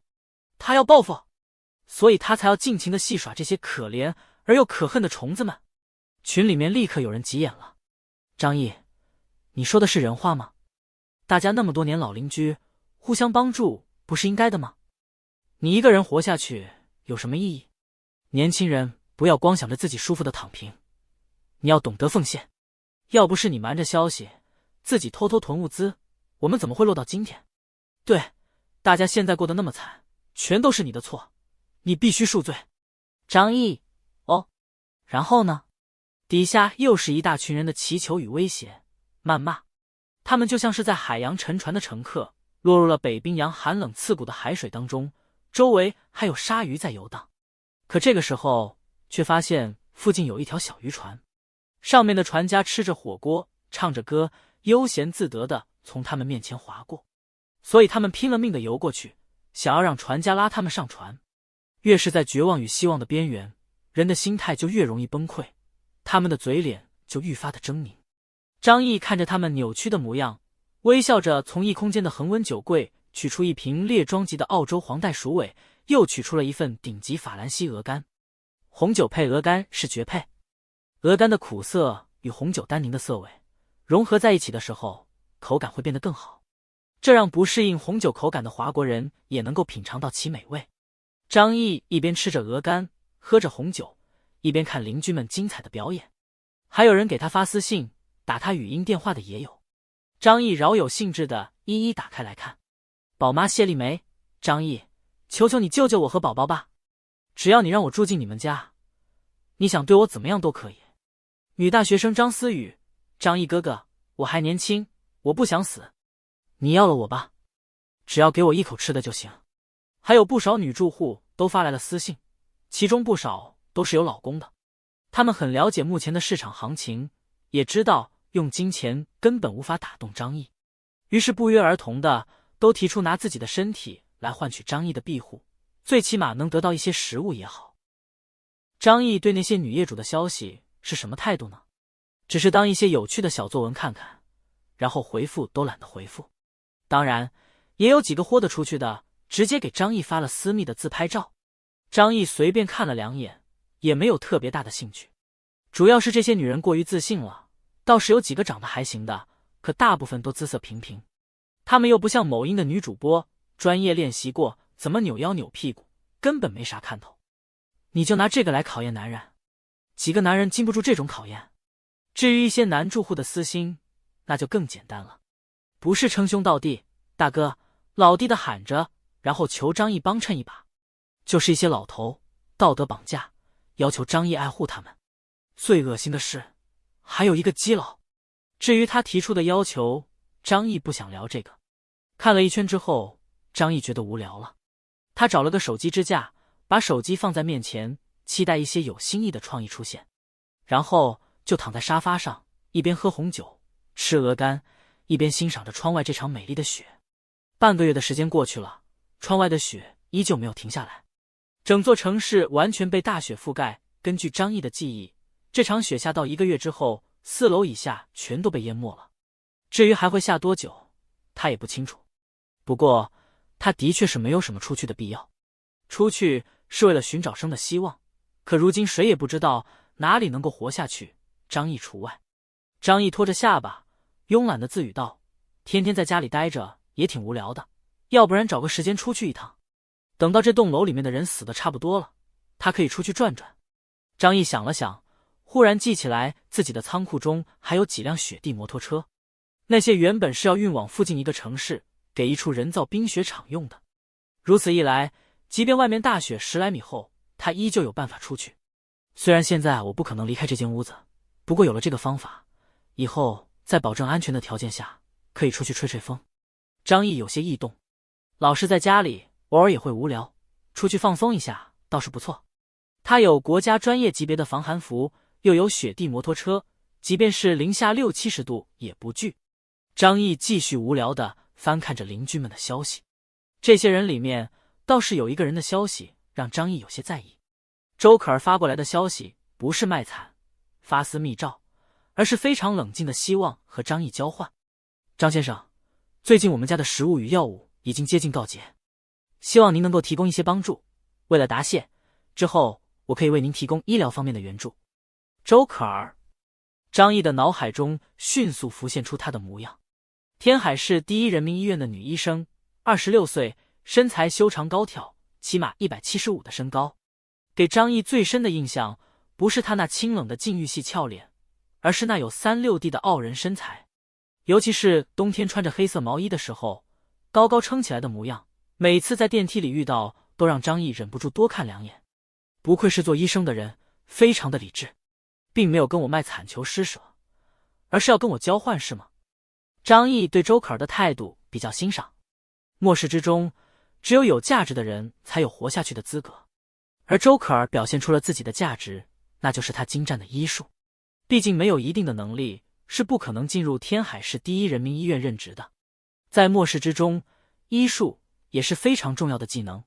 张毅虽然备了很多药，这段时间也在做这方面的功课，但是他还没有自负到认为自己可以应对一切疾病。如果身边有个医生在的话，那对他以后的末日生存无疑提供了非常大的保障。最关键的是，张毅考察过周可儿的人性。上一世的时候，他之所以死掉，就是因为把食物送给了谢丽华。彻底绝望也好，真的善良也罢，最起码张毅在他的身上看到了人性的光辉。张毅的左手放在大腿根处，调整了一下姿势，另一只手托着下巴，自语道：要不然留下他来照顾我以及我的好兄弟。现在我虽然过得挺舒服的，但是兄弟过得有点惨，这是个问题。张毅是个血气方刚的年轻人，这方面问题他也不会避讳。更何况在道德、礼法都荡然无存的末世，人类没必要活得太压抑，诚实的面对自己的欲望就好。张毅忽然大笑了起来，他拍着扶手道：真有些心动，只可惜，只可惜啊。他抬头望向天花板，悠悠地说道：我呀，可是很怕死的。虽然周可儿是一个可以考虑的选择，但没有100%控制他的把握，我不可能让他进门。哎，先看看再说吧。幸存者以后肯定还会有，哥们咱这么好的条件，还愁找不到好医生和好女人吗？张毅倒是想得开，不愧是死过一回的男人。他给周可儿回复道：我现在身体很健康，没有用大夫的必要。不过我家里的确有很多药物，食物方面更不必说了。你想要交换，起码拿出一些现在对我有用的东西来。管你是什么美女天才医生，想白嫖我们也没有啊。咱老张啥时候做过亏本的买卖？那边陷入了很长时间的沉默，然后才给张毅回复：就当是预付的诊金行吗？我实在是坚持不下去了。周可儿的语气带着几分犹豫，还有几分羞耻。可以看得出来，如果不是实在没有办法，他不会轻易向一个不太熟的男人祈求。张毅思索了片刻之后，对他说道：我可以给你食物与药物，但是你也得帮我一个忙。什么忙？周可儿问。张毅说：这些邻居们大概要对我下手了，如果你知道了他们想如何行动，就告诉我一声。张毅知道这些疯狂的邻居们一定会来进攻他的房子，但是他并不畏惧。当初建造这座钢铁堡垒的时候，他砸了那么多钱，亲自挑选了许多功能，目的就是等着这一天的到来。此刻他的家就像是一座火力稍弱的战争堡垒，即便是一群荷枪实弹的军人想闯进他家，没有重型武器都不可能，更别说这群忍饥受冻半个月只剩下半口气的活死人邻居们了。他提出这样的条件，只是为了找一个借口给周可儿，而且多一个内线，终归可以多上一层保险，让他早做准备。周可儿犹豫了许久之后，最终还是同意了。他的道德与良知不允许他做一个卑鄙的人，但是邻居们因为嫉妒而选择抢劫张毅的行为，在他眼里更加恶劣，所以他选择帮助张毅。张毅说道：那好，我要先看到你的有用情报，然后再给你想要的东西，接下来可就看你的表现喽。周可儿道：我明白。她是个心地善良的女人，但是绝对不蠢，不会傻乎乎的要求张毅无条件的帮助她。两个人的谈话到这里就终止了。张毅看了一眼大群，里面的消息99加，还在持续着艾特他，对他进行道德绑架与恐吓。张毅，你人死哪去了？快给我们一个答案，到底交不交你手里的物资？已经有人开始不耐烦了。张毅嘴角勾起一抹冷笑，看样子他们已经打算要强攻自己家了。吃屎去吧！张毅笑着回复了一句，立刻群里面骂声滔天，什么下流的话都说出来了。张毅毫不在意，你们有本事就过来啊！现在的他已经尝试过亲手杀人了，并没有任何的负罪感，所以他也不介意再多杀一些。好好，张毅，这可是你自找的，可千万别说大家伙没有给你机会，你这个自私自利的卑鄙小人！从现在开始，发生的一切后果都要由你自己来承担。骂声慢慢小了，不用猜也知道，他们肯定像之前对付陈正豪那样，避开张毅单独拉了一个群，然后共同商量怎么进攻张毅的家。张毅深吸了一口气，眼神当中出现了一丝紧张与兴奋的神色，激动到身体都开始微微颤抖了起来。即便知道自己的家是一座攻不破的钢铁堡垒，但是真的要面临上百人的进攻，没有一丝紧张肯定是骗人的。但是那种兴奋的感觉却点燃了张毅骨子里的热血。他啊，早就想亲手把当初分食他的王八蛋们好好教训一顿了。张毅的眼睛里白光一闪，很快自己的武器就出现在客厅里面，5把金刚弩，3把专业级的高级复合弓，290多支弩箭，300把弓箭，同时还有2大铁盒钢柱、开山刀，1.2米的大型撬棍、棒球棍、猎刀，所有武器陈列在桌子上，都是杀人的好工具。除了这些物理武器之外，还有防狼喷雾、电棍、汽油、大量的化学试剂，以及他用酒瓶、布条和汽油制作的几十个燃烧瓶。张毅的目光带着森冷的幽光，有多少人就尽管放马过来吧。正如张毅所料的那样，邻居们看出张毅不可能交出家中的物资之后，全都怒了。孙志超建了一个新的群聊，然后把除了张毅之外所有活着的业主都拉了进去，他们甚至把陈正豪也给拉了进来。众人看到陈正豪之后，还有些后背发凉。不过陈正豪却主动说道：“各位，现在我们的首要目的是对付张毅，他们家的物资恐怕比我们所有人的总和还要多，只要把他打倒了，我们可以获得大量的物资，所以你们不用担心，我现在不会对其他人动手的。但是这次行动获得的物资我要一半。”陈正豪在张毅手里吃过亏，知道张毅家防御力充足，还有手弩，所以他不敢自己强攻，就打算带着楼里的这些炮灰一起上。他觉得100多个人怎么也能把张毅家给攻破了。张毅，你能有多少武器？能射死几个人？整栋楼100多人，陈正豪他们只有6个人，却提出要一半的物资。但是没有人觉得不公平，反而认为陈正豪是个好人。他明明手里有枪，还愿意分我们大家一半，多好的人啊！孙志超说道：“对，现在大家应该暂时放下之前的恩怨，首要目标是攻入张毅家，拿回那些属于集体的物资。”这2个人带头在那里吆喝，其他人自然纷纷响应。他们看到了张毅家的生活状态之后，一个个嫉妒的眼睛通红，恨不得立刻干掉张毅，替他享受现在的生活。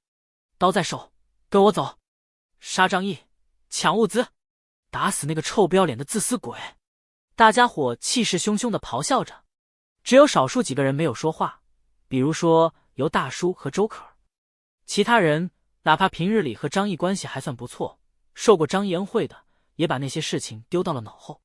没有什么比活着更加重要，为了活下去，他们可以舍弃一切伦理道德。张毅在家里擦拭着手里的枪，这玩意他不陌生，之前在射击俱乐部时常会用到，而且模式来临之前的1个月，他还加强训练了一番，近距离打中人没有任何压力。就在这个时候，周可儿发过来了消息，他们打算要去你家了。张毅看到之后回了一个哦，知道了。周可儿坐在自家的沙发上，看了张毅平静的回复，不禁皱起了眉头。他紧了紧身上的2层被子，把雪白的脚丫子往里面缩了缩。应该每家每户都过去了，他们看到了你的视频，已经疯了。你不想想办法吗？周可儿觉得这种时候最理智的做法就是交出一部分物资，消除大家的愤怒。否则的话，一个人哪怕再厉害，也不可能对抗那么多的人。100多人把一座房子拆掉都不是什么难事啊。张毅微笑着，没有解释的太多，他只是说道：“记住，这次你千万不要过来，我只提醒你一次，然后等着看好戏吧。”周可儿皱着眉头，满眼都是好奇。他不知道张毅哪来的自信，要以一己之力对抗整栋楼100多人，这可不是闹着玩的。一旦被攻破家门，疯狂的众人肯定会要了他的命。难道说他是个疯子？周可儿喃喃自语。不过这是张毅自己的选择，他也没有什么办法。不过他的确听从了张毅的话，没有跟着那群人一块儿过去进攻张毅家。他是有道德底线的人，不会去吃人血馒头，无论是张毅的还是其他邻居们的。张毅坐在家里，静静等候着那些疯狂的邻居们前来。他的脸上表情很认真，面前摆满了一大堆武器。这时候他收到了门卫尤大叔发来的消息：小张，你快跑吧，他们都带着家伙找你去了。张毅的心中微微一暖，这个世道难得还有好人。他笑道：尤大叔，放心好了，我应付得来。尤大叔沉默了片刻，似乎也明白这个时候跑也没有地方可以跑，反抗是唯一的选项。他说道：小张，希望你能够活下来。对不起，我这回可能帮不上你的忙了。尤大叔非常惭愧，他其实成了张毅的恩情。当初张毅提醒他买物资，他才在家里搞了许多泡面、火腿肠之类的东西。现在生活水平过得还可以，但是眼瞅着张毅要被那么多人围攻，他却无可奈何。张毅淡淡的说道：你能够不加入他们，已经说明你的善良了。没事，我这边不需要你操心。尤大叔的选择是最正确的，现在跑过来帮张毅，怕是会被那100多位业主给乱刀砍死。和尤大叔简单聊了2句，张毅也带着小心，没有说自己家里的细节。防人之心不可无，不管对方是谁，他一概不会完全信任。不久之后，张毅就感觉到脚下开始微微的震颤起来，外面传来了轰隆隆的声音。来了，张毅淡淡的说道。他知道那是上百人沿着楼梯涌上来的声音。不过张毅可是住在24层，电梯没电，只能够跑楼梯的这些家伙肯定累得够呛。当然，来的人也不只是楼下的。最起码，张毅通过面前监控全单元楼的大屏幕，就看到自己隔壁2402的邻居也拎着菜刀和扳手出来了。隔壁是一对小夫妻，女的手里拿着菜刀躲在男的后面，二人的眼睛里冒着绿光，悠悠地望着张毅的家门。想必在得知自己的邻居这半个月以来过着天堂般的生活，他们的内心已经极度坏了。人群陆续的涌来，把张毅家门口的走廊堵了个水泄不通。有几个人打着伞撑在头顶，是为了防止张毅朝外面浇冷水。没过多久，就有人忍不住冲上来砸门。咚咚咚！张毅，你给我滚出来！不想死的话，这是你最后的机会了，别等我们冲进去，否则到时候说什么都晚了。张毅通过监控倒是没有看到孙志超等人的身影，更没有看到陈正豪的。而这些人砸门的举动让他确认了一点，孙志超和陈正豪等人根本没有告诉他们自己家里的实际情况。也就是说，他们的目的是让其他邻居当炮灰，先承受张毅的弩箭射击和高压电攻击。张毅也不跟他们客气，反正自己手里面能源有的是，压根不差这点电。高压电按钮直接接通，刚刚还在愤怒砸门的那个小伙子直接被电流狠狠地咬住，脸都扭曲了起来。最恐怖的是，由于100多号人都挤过来，整个楼道处于人挤人的状态，所以他被电击之后，连带着后面一大群人都通上电了。啊，是高压电，快躲远点！后面的人像是被老虎给咬了一口，急忙撒开手。要不是他们衣服穿得多，根本没有机会挣脱。所有人都被高压电了一下，疼得肌肉抽搐。而敲门的那个人和他身边的7、8个人最惨，由于没有机会逃掉，直接被电得浑身焦黑。其他人惊恐地望着他们，却没有一个人敢过去救他。10几秒钟之后，张毅切断了电流，9个人身上冒起了青烟，空气中开始弥漫着一种烤肉的味道，以及衣服烧焦的味道。砰！9个人一起倒在了地上，浑身焦黑，不知道是死是活。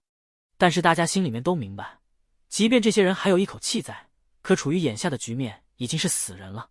所有人瞪大了眼睛，惊恐地望着眼前这一幕。他们没有想到会一下子死那么多人，而且就在自己的面前。被电击而死的人表情极其狰狞，眼珠子瞪得老大。人群中顿时有几个女人忍受不了了，尖叫了一声，弯下腰吐了起来。只可惜他们肚子里什么都没有，只能够吐酸水。有些人心生惧意，想要逃跑。走到楼梯的时候，才发现楼道已经被陈正豪带着小弟堵死了。你想干嘛？给我回去！陈正豪手里拿着枪，阴恻恻地说道。楼道是他们逃回去唯一的生路，陈正豪堵住这里，就是要让所有人去跟张毅拼命。他们死了更好，陈正豪就能名正言顺地抢走他们手中的资源。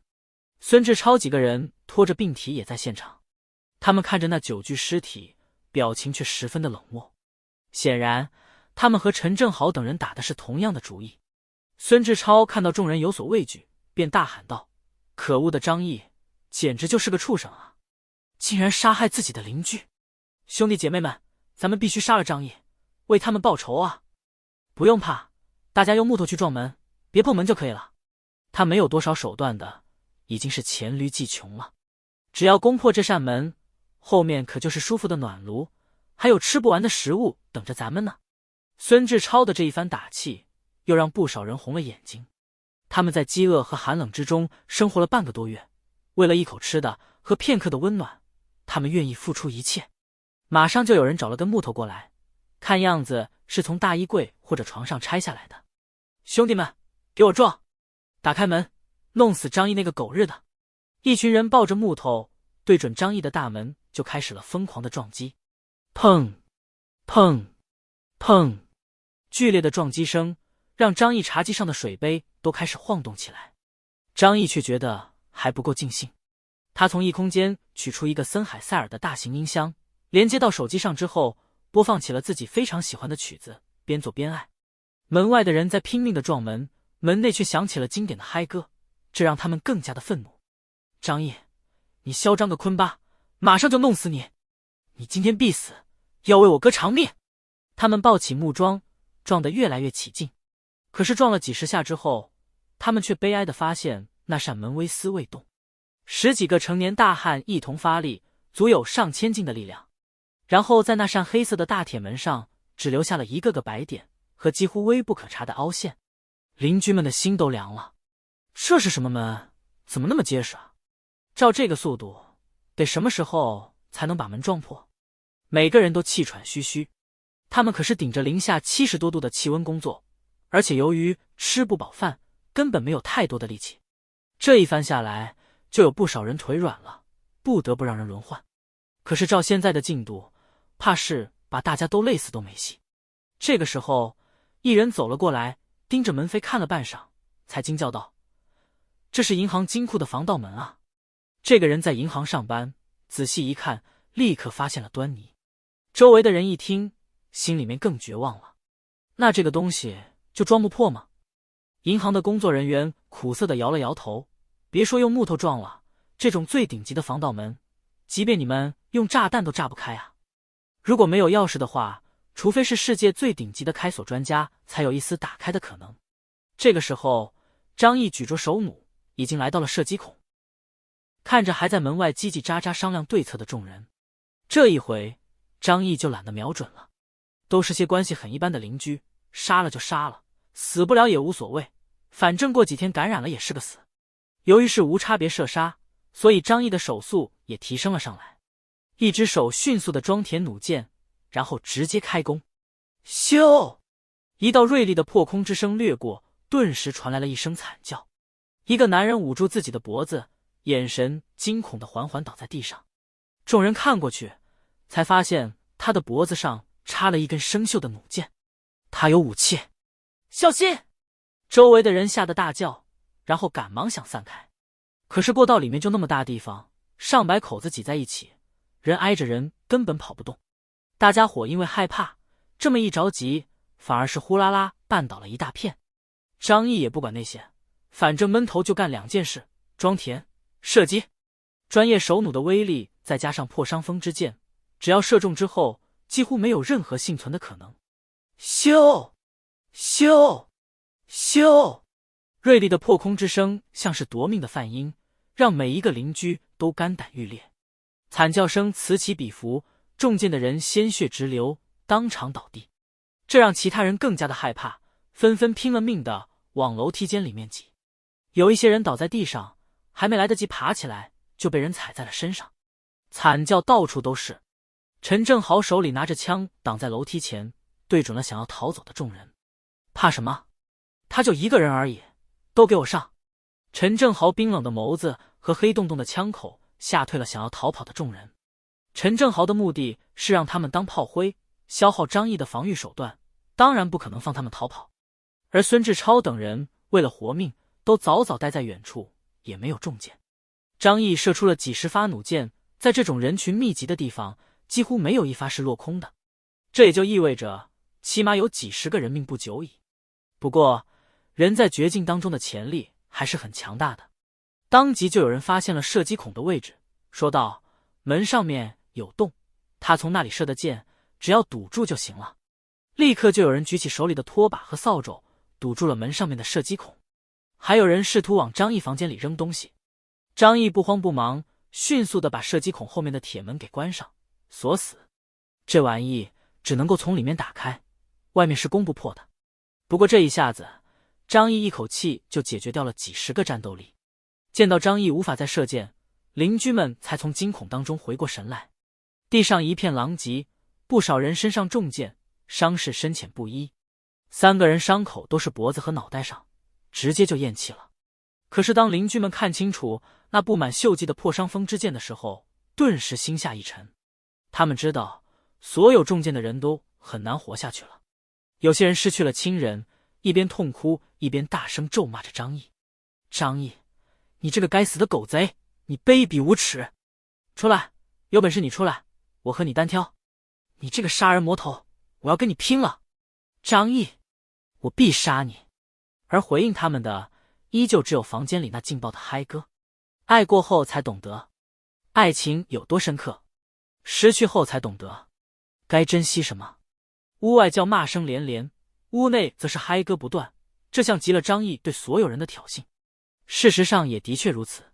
张毅一口气射了几十支弩箭，稍微有些手酸，便来到厨房，从冰箱里拿出一瓶可乐，咕嘟咕嘟灌了下去。啊，爽！张毅看着屏幕，继续监视着外面众人的一举一动。而此时，眼瞅着张毅家的大门固若金汤，根本无法攻破，邻居们内心既焦急又绝望。这可怎么办啊？就在这个时候，孙志超喊道：“大家不要着急，我有办法。”众人循声望去，孙志超捂着自己受伤的腿，艰难走过来。他伸手指向张毅家的墙壁，笑道：“他们家的门是合金打造的，咱们撞不开。不过这墙还不是砖头水泥，我就不信砸不烂。”众人一听这话，顿时眼睛里冒出了睿智的光芒。对啊，我怎么没想到？门砸不开，咱们可以砸墙。我们那么多人，用不了多久就可以把这墙给砸烂了。哼，张毅，你这个狗贼，绝对想不到我们还有这个办法吧？屋子里，张毅看到邻居们忽然欢呼雀跃了起来，立刻挑了挑眉毛。音乐声开得太大了，也不知道他们在说些什么。不过张毅并不着急，打算静观其变。对方手段再多他也不怕，反正没有他的多。1个月的时间，费尽了所有心血，才打造出这样一个坚不可摧的堡垒。如果被你们随随便便打破了，那就算我张毅该死。这些人都是带着工具来的，所以他们很快就排着队来到张毅家的外墙跟前，抡起手中的铁锤和斧头就开始猛砸。砰！一个大汉用尽了吃奶的力气，锤子狠狠砸在墙上，顿时上面裂开了，白色的大灰絮絮掉落。众人见状，眼睛里满是兴奋，觉得自己找到了张毅家的突破口。然后他们砸得更加卖力。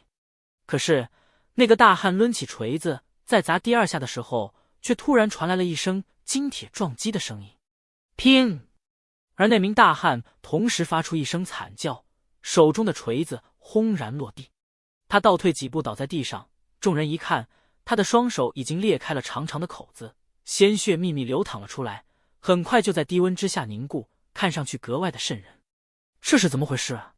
众人非常不解，什么样的墙壁能够抵挡得住大锤的冲击？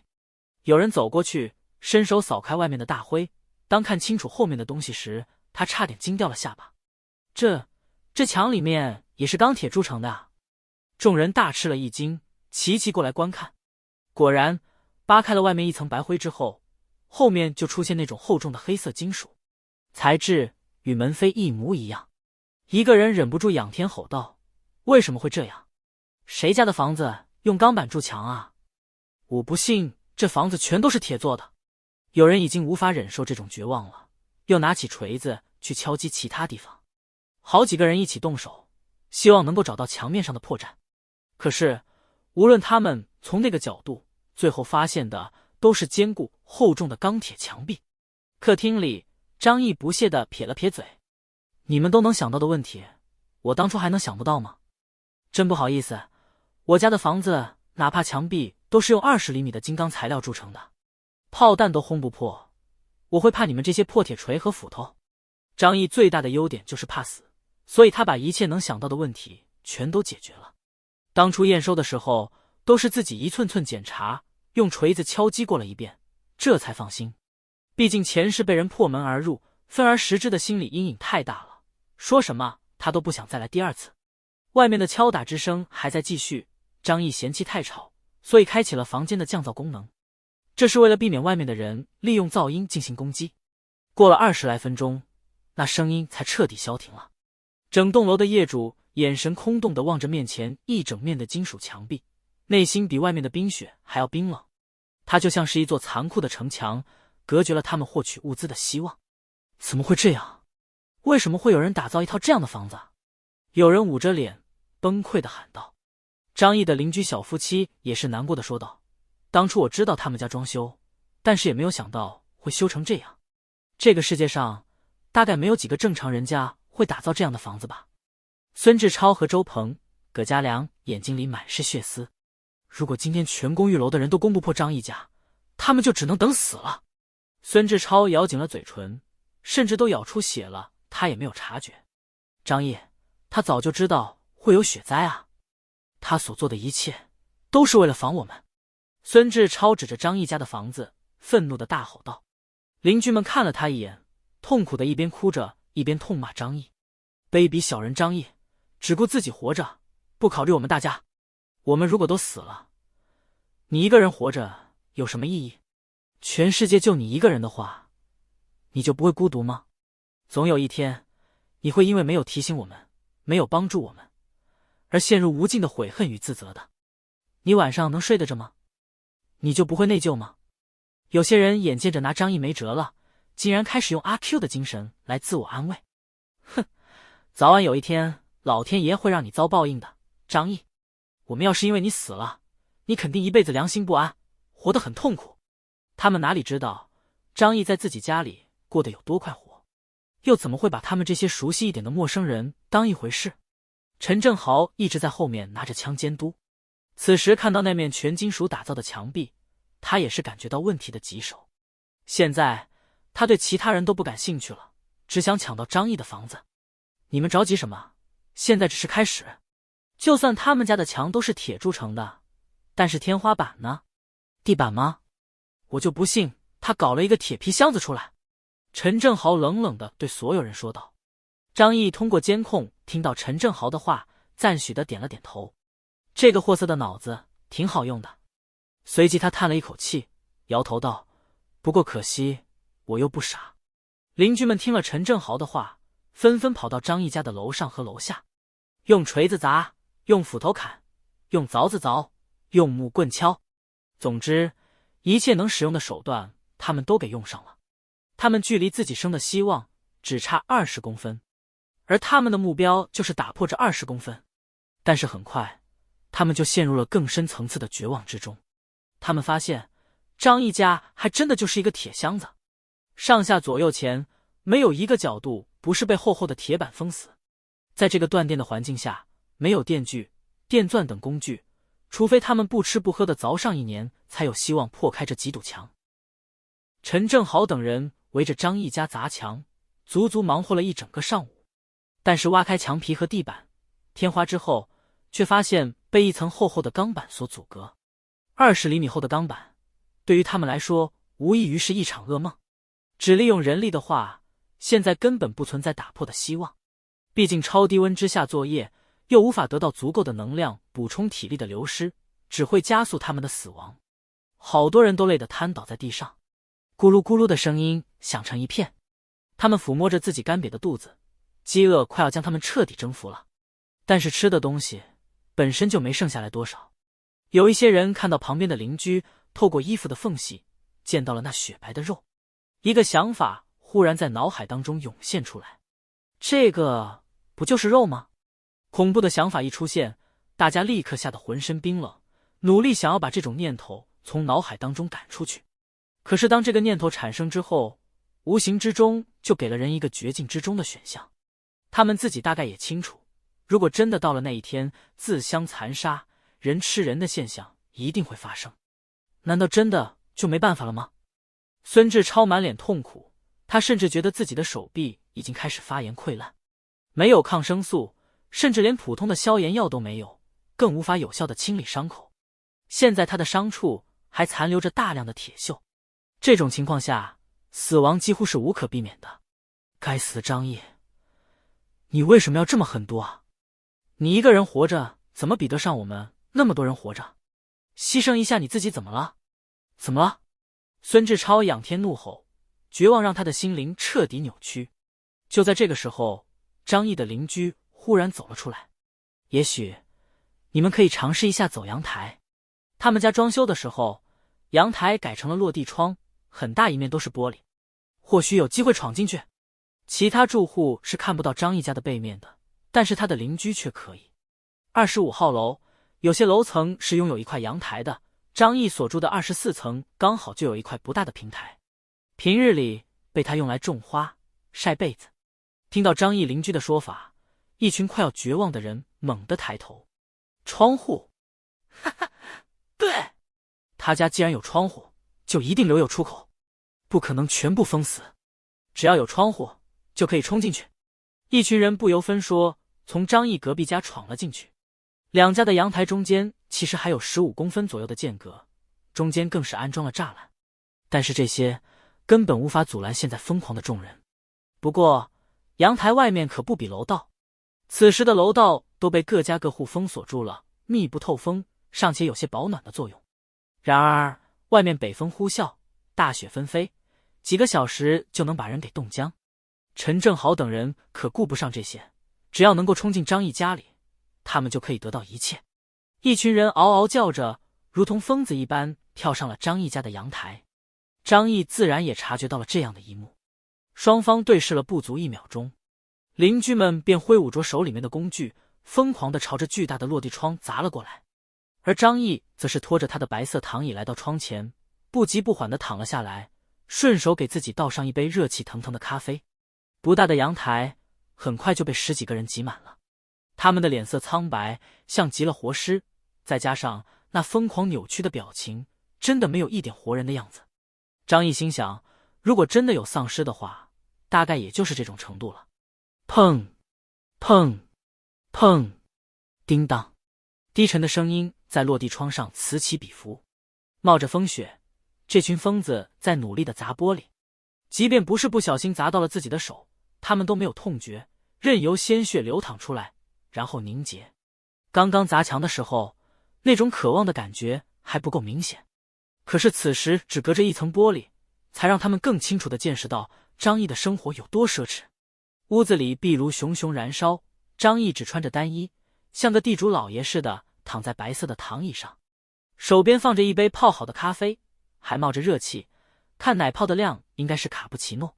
茶几上堆满了武器，但这不是重点，重点是茶几下面一大堆吃了一半的零食丢在那里，薯片、汉堡、可乐、披萨、烧鸡、烤鸭，甚至还有油泼面。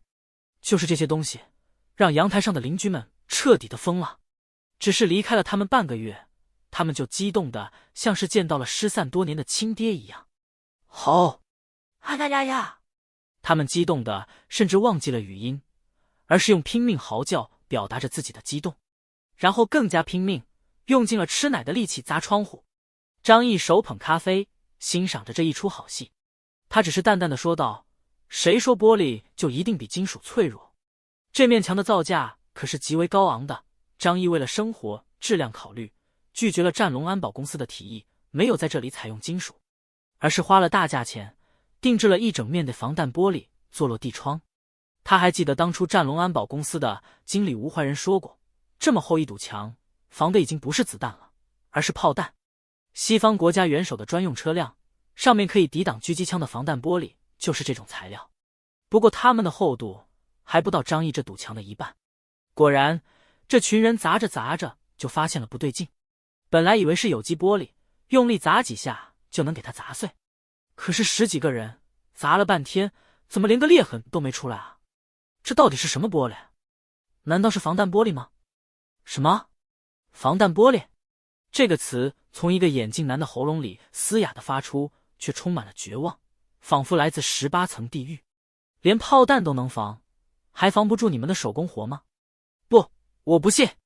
一个青年仰天吼道：“我命由我不由天，我就不信我打不破它。只要打破它，屋子里的壁炉和吃的喝的就都是我的了。我一定要打破它！”哎呀！大概是极寒的温度之下，在这种希望与绝望之中左右横跳，大家的脑子都冻坏了。他们选择丢掉理智，拼命蛮干，搏出一个未来。张毅为他们鼓掌，表示感动。不过他感觉自己有点饿了，于是又从空间里面取出一些食物，比如说酱香肘子、拔丝香蕉，再来一点零食，吃个纯可可脂巧克力。只隔着一层窗户，外面的人顶着凛冽的风雪，在那里表情扭曲的拼命砸玻璃。而另一边，张毅悠闲地躺在躺椅上，吃着美味的食物。这种鲜明的对比，让外面那些邻居嫉妒得快要发狂。他们嘴里面发出咒骂，声嘶力竭，双眼通红。张毅，你给我等着，马上我就弄死你！我砸破了这块玻璃，你就完蛋了！你这个该死的家伙，自私的败类！你没有多少时间可以猖狂了，今天就是你的死期。那么多好吃的，还有热咖啡，都是我的，都是我的。张毅闻言，举起手中的咖啡，冲他们示意：“加油，你们继续！”很快，外面那一拨人就有些干不动了。毕竟这是24楼，风很大，再加上天降大雪，让他的体温迅速的下降。他们不得不干上10几分钟，就换一拨人。可是半个小时过去了，那玻璃上只是多了一些细小的划痕罢了。他们的心越来越绝望。但是隔着一层透明的玻璃，眼瞅着张毅过得那么舒坦，嫉妒之心又让他们舍不得放弃。过了半个小时以后，他们还在努力。张毅在人群之中看到了陈正豪手下的几个小卡拉米。显然这种时候，陈正豪也不可能一分力也不出。张毅觉得差不多到时候了，于是他从躺椅上面坐了起来，走到茶几旁，拿起了一个瓶子。外面的玻璃上结着一层冰霜。那些邻居们一开始也不知道张毅拿的是什么东西，还以为是饮料。爱豆看书。不过下一刻，他们就看到张毅拿出打火机，引燃了什么东西。随即，他们头顶上方出现了一个口子，一团火从里面扔了出来。作为反击的手段，张毅的房子前后都有射击孔，而且不止一个。瓶子在空中掠过一道黄色的弧线，在众人惊诧的目光之中落到地上。啪！一声脆响，然后熊熊的火焰就燃烧了起来。这是张毅自制的燃烧瓶，即便在超低温之下，汽油还是可以痛快的燃烧起来，并且释放热量。瓶子里的汽油迸溅的到处都是，一下子熊熊燃烧起来。阳台的空间本来就没有多大，这10几个人身上的羽绒服和棉裤沾到汽油，顿时燃烧起大片的火焰。张毅嘴角露出戏谑的笑容，继续点燃了下一个燃烧瓶，朝着外面扔了出去。啊！火呀！10几个人挤在一块，而且阳台又是分离式的，想要跳到隔壁家的阳台上没那么容易。这些人跑不掉，身上都被火焰给侵蚀了。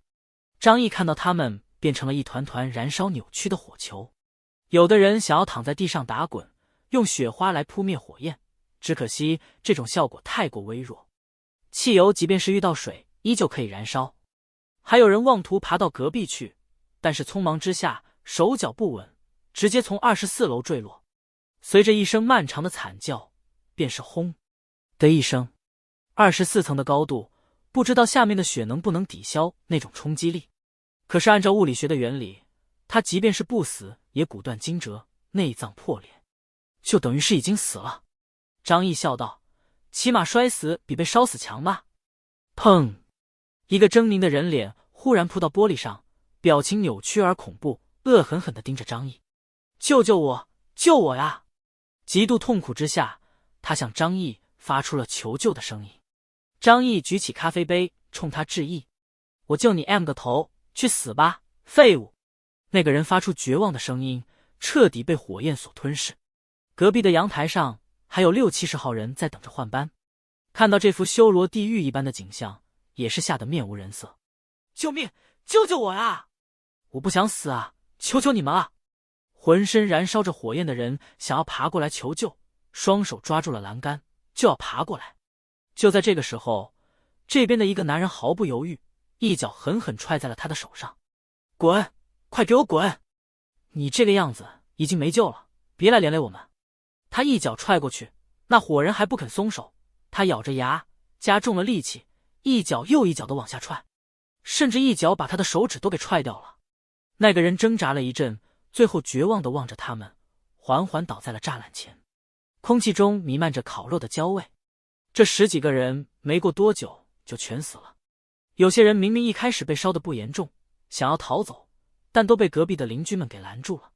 他们生怕火焰烧到自己身上，于是选择让这些人去死。还有的人被烧得太痛苦，自己跳下了24层楼。人身体的油脂也是很好的燃料，熊熊燃烧的大火竟然带给了他们一丝久违的温暖。于是大家慢慢走向前，伸出了双手烤火，脸上露出一缕生怕别人察觉的笑容。火焰燃烧了20几分钟之后才停下来。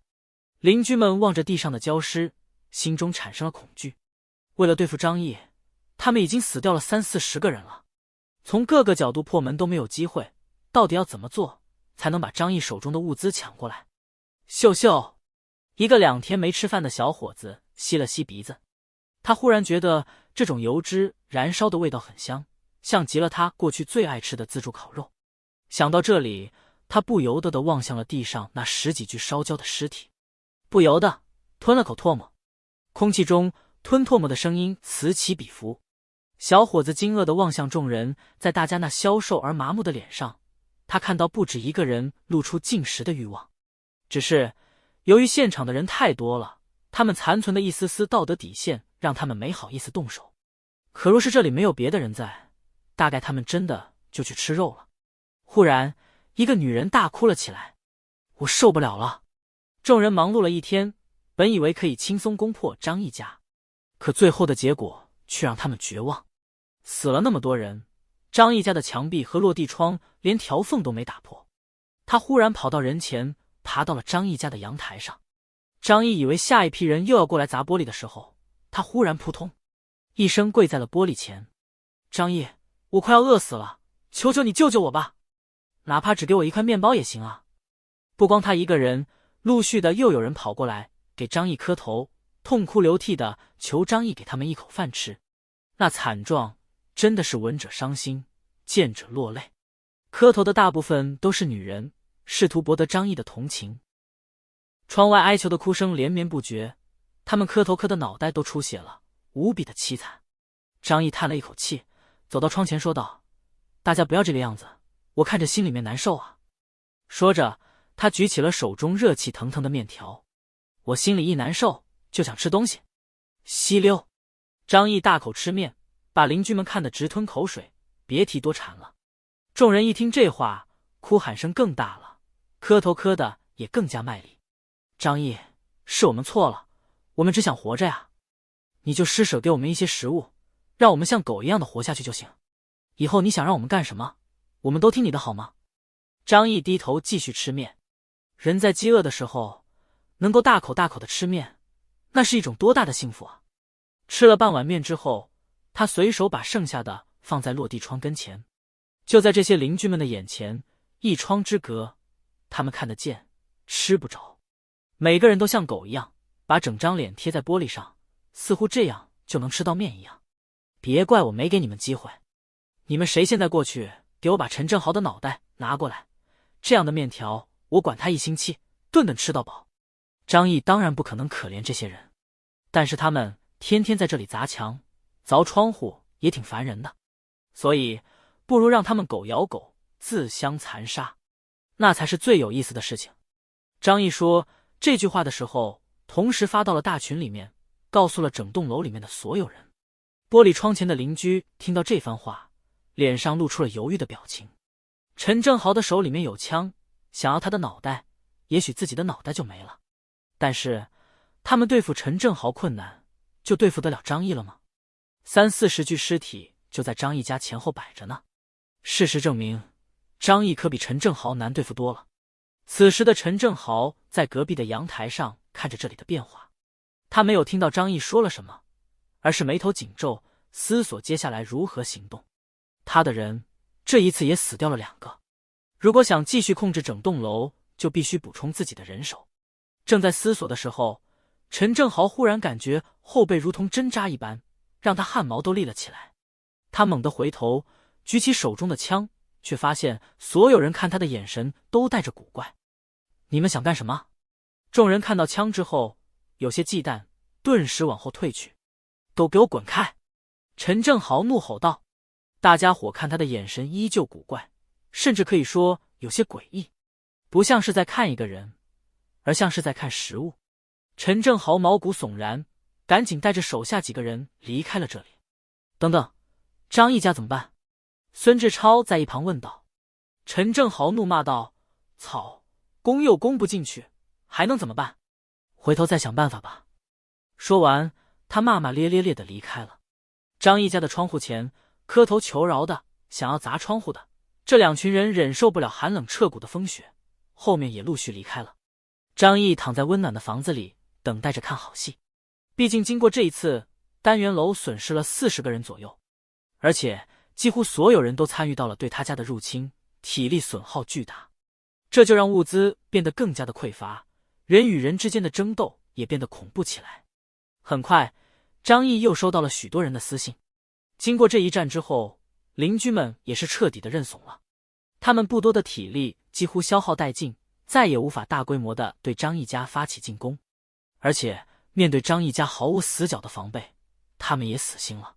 于是许多人开始哭求张毅可怜他们，或者提出利益交换。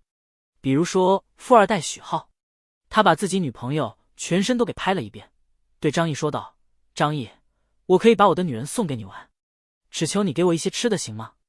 他可是天海市有名的车模，你看看这大灯，这尾翼，光是这2条大长腿都够你玩1年的呀。张毅自然认得那个模特，许浩在这里买了房子就是为了包他。平日里他也总是打扮的风骚，像是一只骚狐狸似的，无时无刻不再散发着诱惑的味道。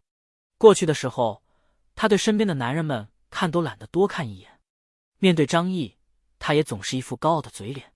可现在许浩为了几顿饭就打算把他给卖了，而这个女人现在憔悴了许多，似乎非常乐意被人交换。最起码他知道张毅家里有很多吃的，因此拍摄的时候也非常卖力。真是下贱货！张毅骂道。不得不说，这个女模特身材很有料，可以跟进口车一战，开起来一定很不错。不过这种不要脸的贱女人，张毅是不可能让她进门的，说不定趁自己睡着了，他就给自己一刀，然后把自己家给霸占了。能出卖自己身体换钱的女人，哪里有什么道德底线可言？张毅不屑地看了5遍他的那个视频，然后轻蔑地关闭了聊天框。下面还有其他人的对话，男人联系他的就比较少了，毕竟他们没有可以跟张毅交换食物的本钱。只有尤大叔很高兴地祝贺张毅打退了敌人，而女人找他的却比较多。比如说方雨晴兴奋地说道：张毅哥哥，你好厉害啊，我就知道你一定会没事的。晴儿现在脱不开身，他们太可恶了，一直把我锁在家里。你放心，晴儿一定会过去找你的。张毅嗤笑一声，不予理睬。周可儿也淡淡的发来一句祝贺，语气轻了，但张毅知道那就是他的性格。天很快就黑了，现在每天5点左右就入夜，昼短夜长。晚上的时候，气温还要再降10度左右。电视里面仅存的几个官方电视台还在播报着节目。在官方的大力维持下，我国的雪灾情况得到了有效缓解，一切都在朝着稳中向好的方向发展。据统计，昨日天海市因雪灾死亡人数为1人。张毅觉得现在的新闻可比小品好笑多了，不过他也很好奇，这些电视台到底搬到了哪里，又是怎样维持运作的。一边听着无厘头的新闻，张毅一边翻看着聊天记录，看那些邻居们痛骂、哭求、求饶的信息，让张毅感觉非常的有意思。骂他的那些人基本上都是家里面死人的，张毅心情好了还会对他们做出祝福，恭喜你们这些家里死了人的，可以烤肉送葬，骨灰拌饭了。毕竟被烧死的可是有10几个人，省得他们料理了。张毅戏谑地调侃着他们，让那些人骂得更厉害了。可是突然他发现阳台上面有动静，张毅好奇地走到窗前，外面由于大雪的缘故，光线非常充足，然后他就看到了有人过来偷偷搬运那些尸体，确切的来说是那些已经被烧焦的尸体。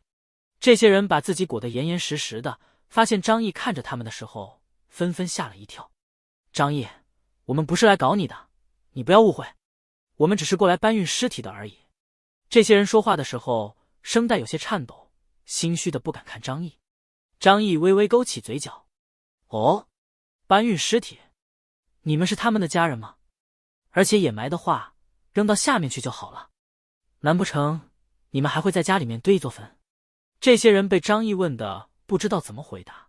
反正这些尸体你也用不到，就不用管我们了。他们硬着头皮拖着尸体迅速的离开。张毅对着玻璃摆了摆手，吃得开心点。第二天的时候，张毅听到楼道里面传来了枪声，砰砰2声枪响，倒像是放了2个大号的鞭炮。这无疑是陈正豪动手的。显然张毅昨天的话已经产生了作用，在濒临绝境的状况下，人们对于死亡的恐惧开始慢慢消失。张毅承诺的1星期吃到饱的面条，对他们有着难以抗拒的诱惑力。张毅打开监控，看到了冲突爆发的那一幕，2个男人手里拿着扳手和菜刀倒在地上，鲜血染红了楼道。不过陈正豪也没有好到哪里去，他靠在墙上，手里拿着枪，一副心有余悸的模样。他们会在这里拦截下来取水的人，别人自然也可以利用这个机会对他们进行反击。陈正豪让手下的人把这2具尸体拖走，自己跟在后面迅速回到了住的房子里。一把手枪被他牢牢攥在手中，现在这是他最后的依仗了。2具尸体拖回家中，陈正豪给小弟使了个眼色，他们当即就把尸体拖到了厨房里面。不一会儿，里面就响起了乒乒乓乓的响声。陈正豪目光阴鸷，坐在冰冷的沙发上，并不能让他获得多少温暖。昨天回来之后，他就看到了群里的消息，知道张毅对他进行了悬赏，这让他怒不可遏。他觉得自己是猎人，张毅只不过是猎物罢了。猎物凭什么对猎人进行反击？然而他低估了绝境之中人的疯狂。今天一大早就有2个绝望的年轻人过来要他的命，这让陈正豪感觉到了一丝危机，但与此同时他更加的疯狂了。死吧，把你们都杀了，想让我死，你们先去死吧！陈正豪怒吼道。放松下来之后，他忽然感觉后背有些疼，于是喊来一个小弟帮他看看怎么回事。那个小弟看了一眼之后，顿时大喊道：豪哥，你后背中刀了！陈正豪的羽绒服上被菜刀劈出一条30厘米长的口子，鲜血在黑色的羽绒服上不太明显，仔细看才能看出来。刚刚由于外面太冷，而且陈正豪激动之下肾上腺激素加速分泌，才没有疼痛的感觉。现在听小弟这么一说，他顿时痛呼了起来：这2个狗东西，给我把他们剁碎点！他脑门上渗出来细密的汗珠，连忙拿起手机打电话给周可。周医生，我受了点伤，你快过来帮我包扎一下。不久之后，周可背着医药箱就来到了陈正豪家。看着这个杀人如麻的恶棍，周可眼睛里充满了厌恶，但是为了活命，他不得不给他疗伤。其实之前陈正豪的剑伤之所以没有发作，也是由于他帮陈正豪治好了伤口。虽然他不情愿，可是面对恶人的枪口，他没得选。我可不会免费帮你，周可冷冷地说道。陈正豪嘿嘿一笑，伸手指着厨房道：待会的肉我分你1块。周可用力抽了抽鼻子，才闻到那股刺鼻的血腥味。他脸色一变，常年在医院里工作，他当然知道那是什么东西。强忍着呕吐的冲动，周可儿冷冷地说道：“不用了。”陈正豪嘿嘿笑道：“都什么时候了，周医生还这么清高，早晚有一天你会吃的，不吃就死，我宁可去死。”周可儿皱着眉头：“那我可舍不得，现在这个世界，身边有一个医生太重要了。”陈正豪感叹道：“要不是当初周可儿帮他处理了腿上的伤，现在他失去的就不止一条腿了，而是他的命。你放心，如果有一天非吃你不可，我也会把你留在最后面。”陈正豪盯着周可儿，眼睛里闪过一抹炽热。对于这个大美人，他垂涎已久，要不是因为对方现在还有用，他早就动了。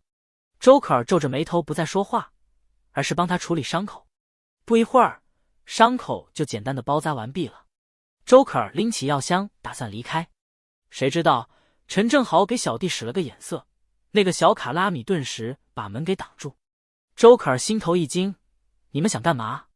陈正豪说道：“没什么，我的伤没好之前，你不能走。”陈正豪此时心里面也害怕，不知道多少人想要他的命，而且又缺少药物，身边有个医生在，他才放心。也不管周可儿的抗拒，他强硬的把他留了下来。不多时之后，他的小弟就端上来一盘煮好的肉。周可儿看到上面还有人的手指，差一点反胃的吐了出来。幸好他在医院里工作，经常会接触死人，才没有被吓死。陈正豪让他也吃一些，他当然不肯。陈正豪冷笑着，也没有搭理他。他觉得周可儿只是在假正经而已，早晚有一天，当他饿得受不了的时候，自然就会吃了。这么下去也不是个办法，这些牛马现在都敢反抗了，对我们很不利。只有把张毅那个家伙给弄死，占了他们家的房子，咱们以后才会安全。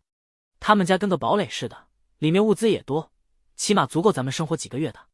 说不定那个时候雪灾就过去了。所以当下还是得考虑怎么对付张毅。陈正豪对小弟们说道。几个小弟闻言面面相觑。豪哥，张毅家我们都进攻过好几回了，但是每一次都失败。他们家就像个乌龟壳似的，攻不进去啊。陈正豪说道。我就不信他们家没有破绽，更不信他不出门。这样吧，咱们搬到他家隔壁去住，轮班看着他，只要等到有机会，就直接把他给干掉。而且住在高层也更安全。一群人此时六神无主，陈正豪说什么，他们就点头同意了。周可儿把他们的对话都听在耳朵里，他借着上厕所的名义去洗手间给张毅发消息，告诉了他这件事情。张毅了解之后不以为然的笑了，想让自己出门，那是绝对不可能的事情。知道了，你继续留在那里观察情况。周可儿是医生，陈正豪不会杀了他，所以暂时他是没有生命安全的。张毅不着急出手，他设下了悬赏，之后自然会有人不要命的杀陈正豪。陈正豪等人收拾了一下物资，然后带着周可儿就来到了24楼。住在张毅隔壁的小夫妻知道陈正豪来了，也是吓得厉害。开门，开门！我是陈正豪，跟你们换一间房子住，快把门打开，不然我就开枪了。房间里，小夫妻惊恐地抱在一起。怎么办？他们来抢我们家的房子了，恐怕连我们最后那点吃的也保不住了。妻子一脸绝望地望着年轻的丈夫，丈夫是个戴眼镜的文员，他抱着自己的妻子，出言安慰道：“别怕，没事的，他们要房子，咱们就给他好了。对了，快把剩下那些吃的藏在身上。”两个人把家里所剩不多的食物藏在衣服里面，然后颤颤巍巍地打开了门。看到外面凶神恶煞的陈正豪等人，男人吞了口唾沫，躬身说道：“豪哥，这房子以后就是您的了，我们马上就走。”说着，他就要带着自己老婆离开。没等他们走出2步，陈正豪的一个小弟嘿的一声冷笑，然后举起了手中的钢管。砰！一声闷响过后，男人两眼一黑，倒在了地上。昏死过去之后，他的眼睛里还写满了难以置信。他不明白，自己明明都乖乖听话，把房子让出来了，可是为什么对方还会动手？女人惊恐地看着自己的丈夫倒在地上，鲜血流淌在地上，迅速变成黑色。啊！他捂着嘴发出一声尖叫，另一根棍子也落到了他的头上。两个小卡拉米走过来，也不多说废话，只是一棍又一棍地砸在他们的头上。周可儿死死捂着自己的嘴，他彻底被吓傻了。这还是他头一回见到杀人，心理素质再强也无法保持镇定。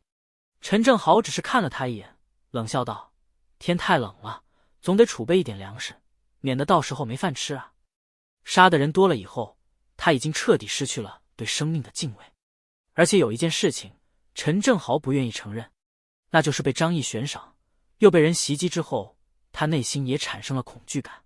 所以他必须要用更血腥的方式镇压各层的业主，让他们臣服。周可儿强忍着恶心，没有说话。陈正豪大咧咧地走进屋子里，让小弟去把两个人处理了。接下来的几天时间里，张毅总是能够听到一阵叮叮当当的声音，声音来源于隔壁，他知道是陈正豪等人在寻找他房间的破绽，而且那几个人在轮班监视着张毅家的前门和后窗。陈正豪以为张毅最起码也会出来扔垃圾或者取血化水，只要抓住一个机会把张毅给弄死，那就可以抢走属于他的一切。但是他想不到，张毅的手中有一个巨大的异空间，水源根本不是问题。不过张毅的确不方便开窗去扔垃圾了。陈正豪手里有枪，他可不会冒这种风险。然而对于一个宅男来说，家里面垃圾多一点也不叫个事。无聊的时候他就打一打游戏，或者看他提前下载好的影视剧。业主群里面每天对于他的哀求声依旧不绝于耳，伴随而来的还有求之不得后的疯狂怒骂。张毅，你就是个没有人性的王八蛋，你明明可以让大家伙多活一段时间，为什么那么自私？你注定会孤独一辈子的，难道你就没有心吗？不帮助我们，你的下半辈子都会活在内疚与悔恨当中。面对邻居们的怒骂，张毅的做法也很简单，他索性直接在群里直播自己吃饭，把自己的生活录下来发给他们看。各位家人们大家好，今天我给大家做一道红烧肉。说完，一块起码10斤重的五花肉就被丢到了案板上。群里面的邻居们红了眼，做什么红烧肉能用那么多五花肉啊？你吃不完别浪费，给我呀！张毅，你不是人，你就是个畜生，你不配吃那块五花肉。张毅，我1星期没有吃过油腥了，求你让我吃一块猪皮吧，让我喝一口油都行，那个是你不要的吧？给我吧，求求你了。饥饿至极的人对于这种高油脂的食物完全没有抵抗力。张毅咔咔一通操作，隔着屏幕，邻居们似乎都能闻到红烧肉的香味。不过做了片刻之后，张毅却皱起了眉头。他夹起一块五花肉尝了一口，随即就把它吐到了垃圾桶里。酱油放多了，擦，这锅肉就废了。张毅平时虽然也做饭，但是没少做大菜，结果这一锅肉做的味道有失水准，这玩意还咋吃？哎，浪费浪费，太浪费了。张毅一边摇着头，一边把一锅猪肉全都给倒进了垃圾桶里面。群里瞬间炸开了锅，邻居们全都疯掉了。别扔，别扔啊！我的嘴就是垃圾桶，垃圾桶在这里。造孽啊！你干嘛要扔？为什么？为什么？为什么？啊啊！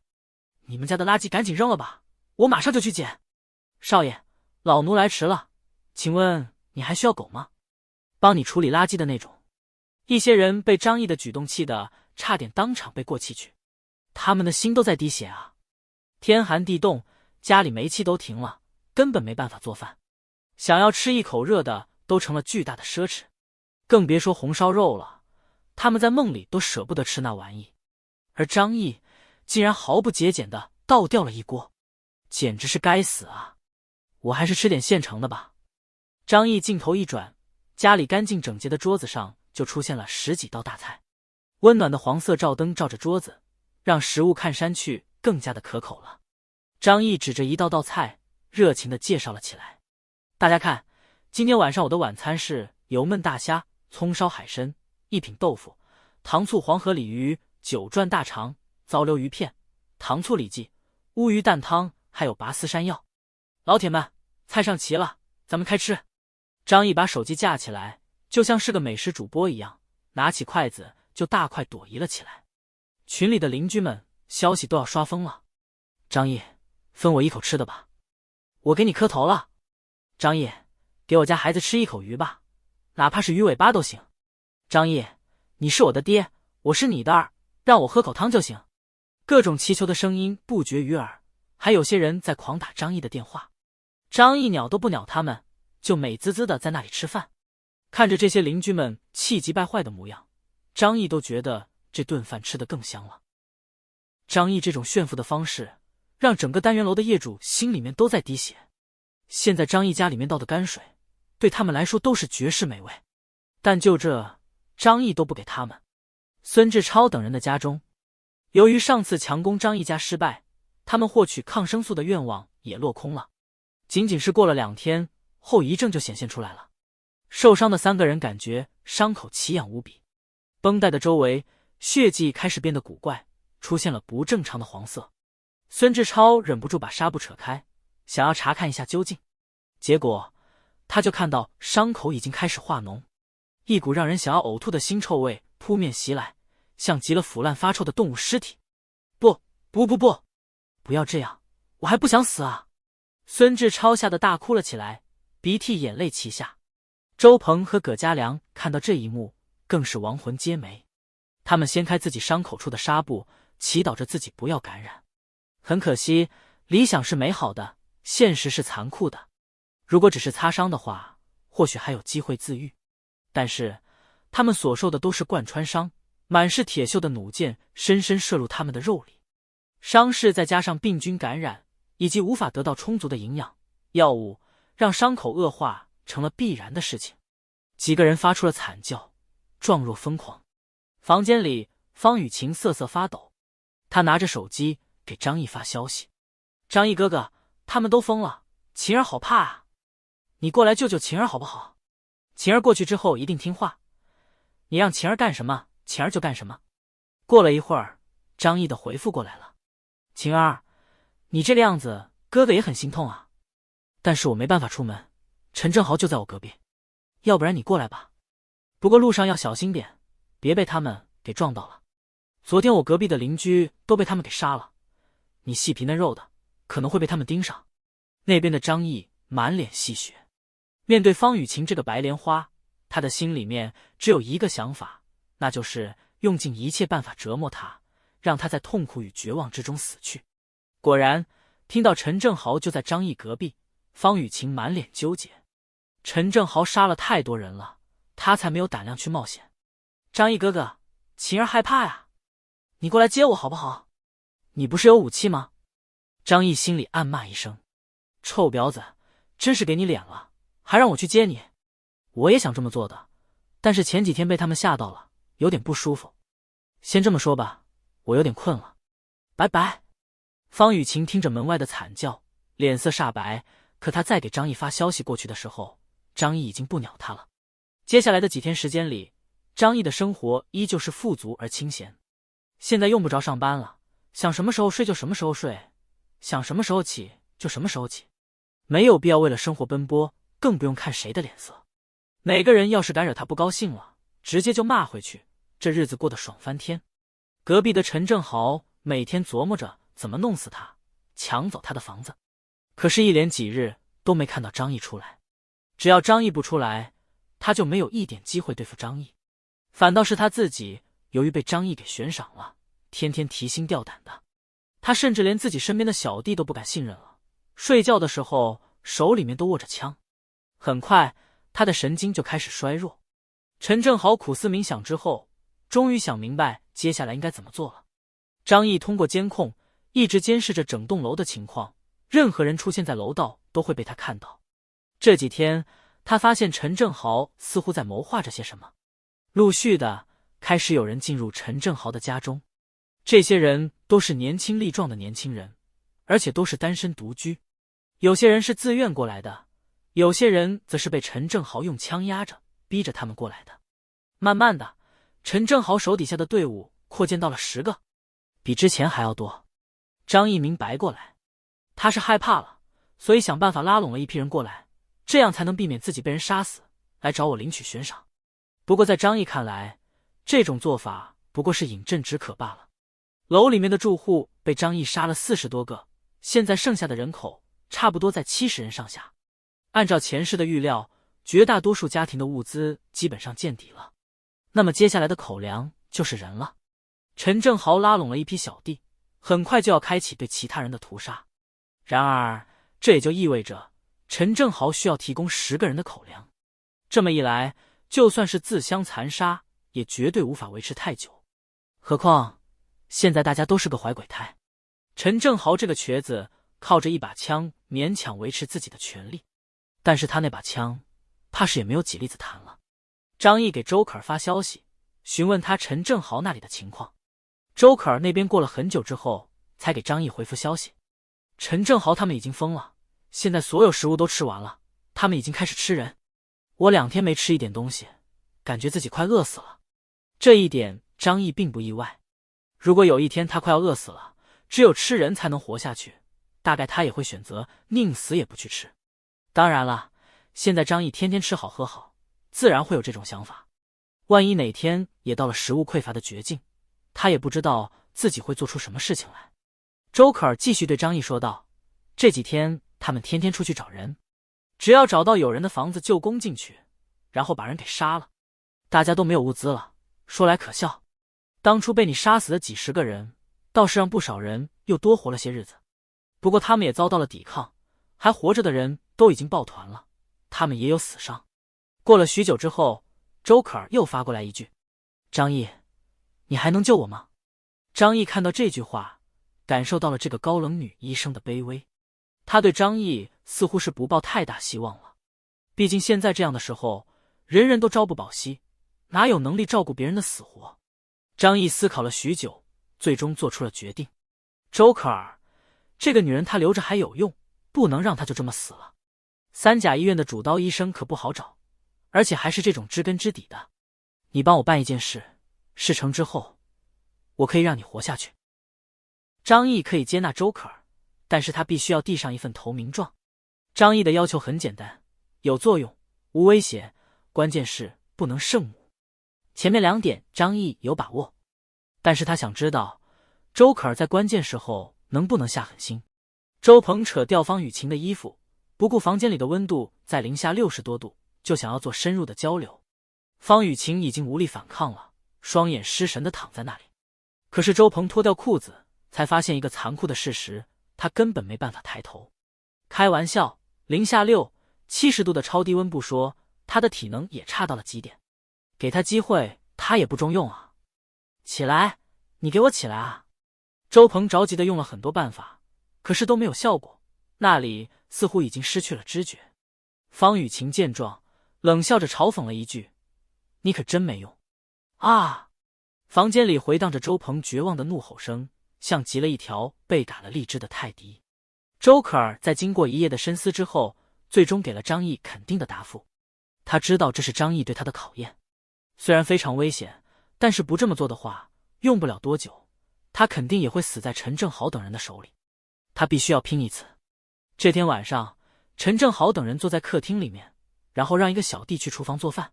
周可儿在角落里盯着他们，忽然站起身来说道：“我去帮他。”陈正豪的眸子冷冷地望向他，笑得有些瘆人。哈哈，我就知道你忍不住了。周可儿浑身一僵，血液都快要凝固了。陈正豪继续说道：“2天没吃东西，是个人都受不了。不要怕，只要你尝过一次就会上瘾的。那种肉的味道非常鲜美，比我过去吃过的任何肉都要好吃。”周可儿心中微微松了口气，咬着嘴唇说道：“我不想死，我想活着。”陈正豪以为周可儿想通了，点了点头道：“那样最好。你现在对我还是有些用处的。原本我还打算，你要是实在不肯吃肉，就拿你做食材呢。”周可儿深吸了一口气，默默地转过身去厨房帮忙。厨房里面到处都是飞溅的血迹，以及一些未处理的残肢断臂，简直如同地狱一般。即便周可儿鼻塞，也能闻到冲天的臭气。他强忍住内心的不适，走过去给那个做饭的小弟帮忙。那个小弟一脸的麻木，什么都没有说，只是指了指旁边的斧头和碎裂的家具，让他劈柴生火。周可儿乖乖地照做了。现如今能源匮乏，做饭只能烧家具生火。厨房里面临时搭了个简易的灶台，上面放着铁锅。火烧起来之后，里面的雪就开始慢慢融化，化成了水。不过这雪水并不清澈，融化之后格外的浑浊，还有一些杂质在里面。然而现在有一口吃的就不错了，也没有人去讲究。周可儿一直在盯着那个小弟，同时观察着厨房外面的动静。他的手心渐渐冒出了细密的汗水，因为接下来的举动万一被发现，他就必死无疑。过了一会儿，那个小弟把肉砍完就丢进了锅里，随便倒了些调料进去。看着小弟冷冰冰地丢下一句话，就离开了厨房。周可儿等了许久，确认安全之后，才伸手从口袋里取出一个小瓶子，然后慌慌张张地拧开瓶盖，朝汤水里面倒进去一堆白色的药粉。做完这些，他赶忙把药瓶塞回了口袋。此时他才感觉到自己的心跳快得像是单缸发动机，双腿也因为过于紧张一直在发抖。他用力吞了口唾沫，拿起汤勺把药粉在锅里面搅匀。整个过程虽然惊险，但是并没有任何意外发生。这不是拍电影，没有那么多波折。由于生存环境的恶劣，每个人都已经麻木了。他们压根想不到周可儿会在肉汤里面下药。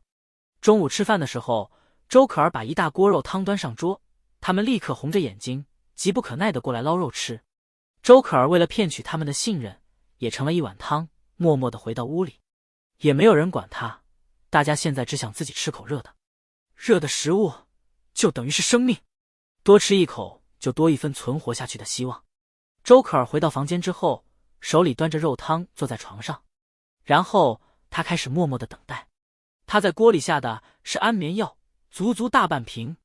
这种安眠药见效很快，吃上一粒30分钟就可以让人睡着。尤其是吃过饭之后，本身血液朝胃部聚集，人就容易犯困。这么大的量，就算是大象来了，吃了也得昏睡过去。作为医生，周可儿很清楚这种剂量会让他们昏睡到何种程度。除非是受到特别剧烈的刺激，否则短时间根本无法清醒。所以没过多久，周可儿就听到了客厅传来他们此起彼伏的鼾声。周可儿小心翼翼地来到客厅，看到所有人都躺在沙发和椅子上睡着了。他憋着一口气给张毅发过去消息：我给他们下了大量安眠药，他们都昏睡过去了。你接下来打算怎么办？一墙之隔就是张毅的住所，他一直都在等着周可儿的消息，以此来确认他是否能完成任务。只有证明自己具备足够的价值，他才会成为张毅手中的一颗棋子。看到消息之后，张毅挑了挑眉，对他说道：把他们拖到阳台上面来。他是不会过去的，以免这是对方布的局。周可儿咬了咬嘴唇，最终还是说道：好。换做一般人肯定会吓个半死，因为万一陈正豪他们这个时候突然醒过来，肯定会杀了他。可是周可儿作为专业的医生，对药物的功效非常有把握。他按照张毅的要求，把陈正豪等人一个个拖了出去，丢在阳台上。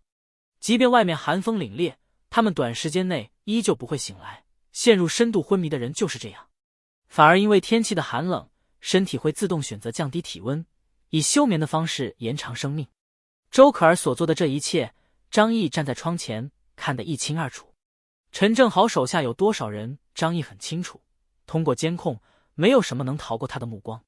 当看到周可儿气喘吁吁，把那些人全都拖出来之后，他才满意的点了点头。接下来还要我做什么？周可儿声音颤抖地问道。可以了，你先等我一会儿。张毅放下手机，转身回到卧室。他思索了一番之后，从异空间之中取出了厚厚的防寒服穿在身上，又拿出了10根小孩手臂粗细的麻绳挂在腰上，左手拿着上好弦的弩箭，背后背着一把开山刀。张毅想了想，觉得还是不够安全。他又把那只买回来之后一直没有机会使用的手枪打开保险，握在手中。如此一番之后，心里面才感觉到满满的安全感。张毅来到落地窗前，默视之后，第一次他伸手去打开落地窗的门锁。这个过程很复杂，门锁有指纹、电子和物理锁，一共3层。解开锁之后，张毅来到了阳台上面。凛冽的寒风吹过来，隔着防寒服，感觉倒是没有特别深刻。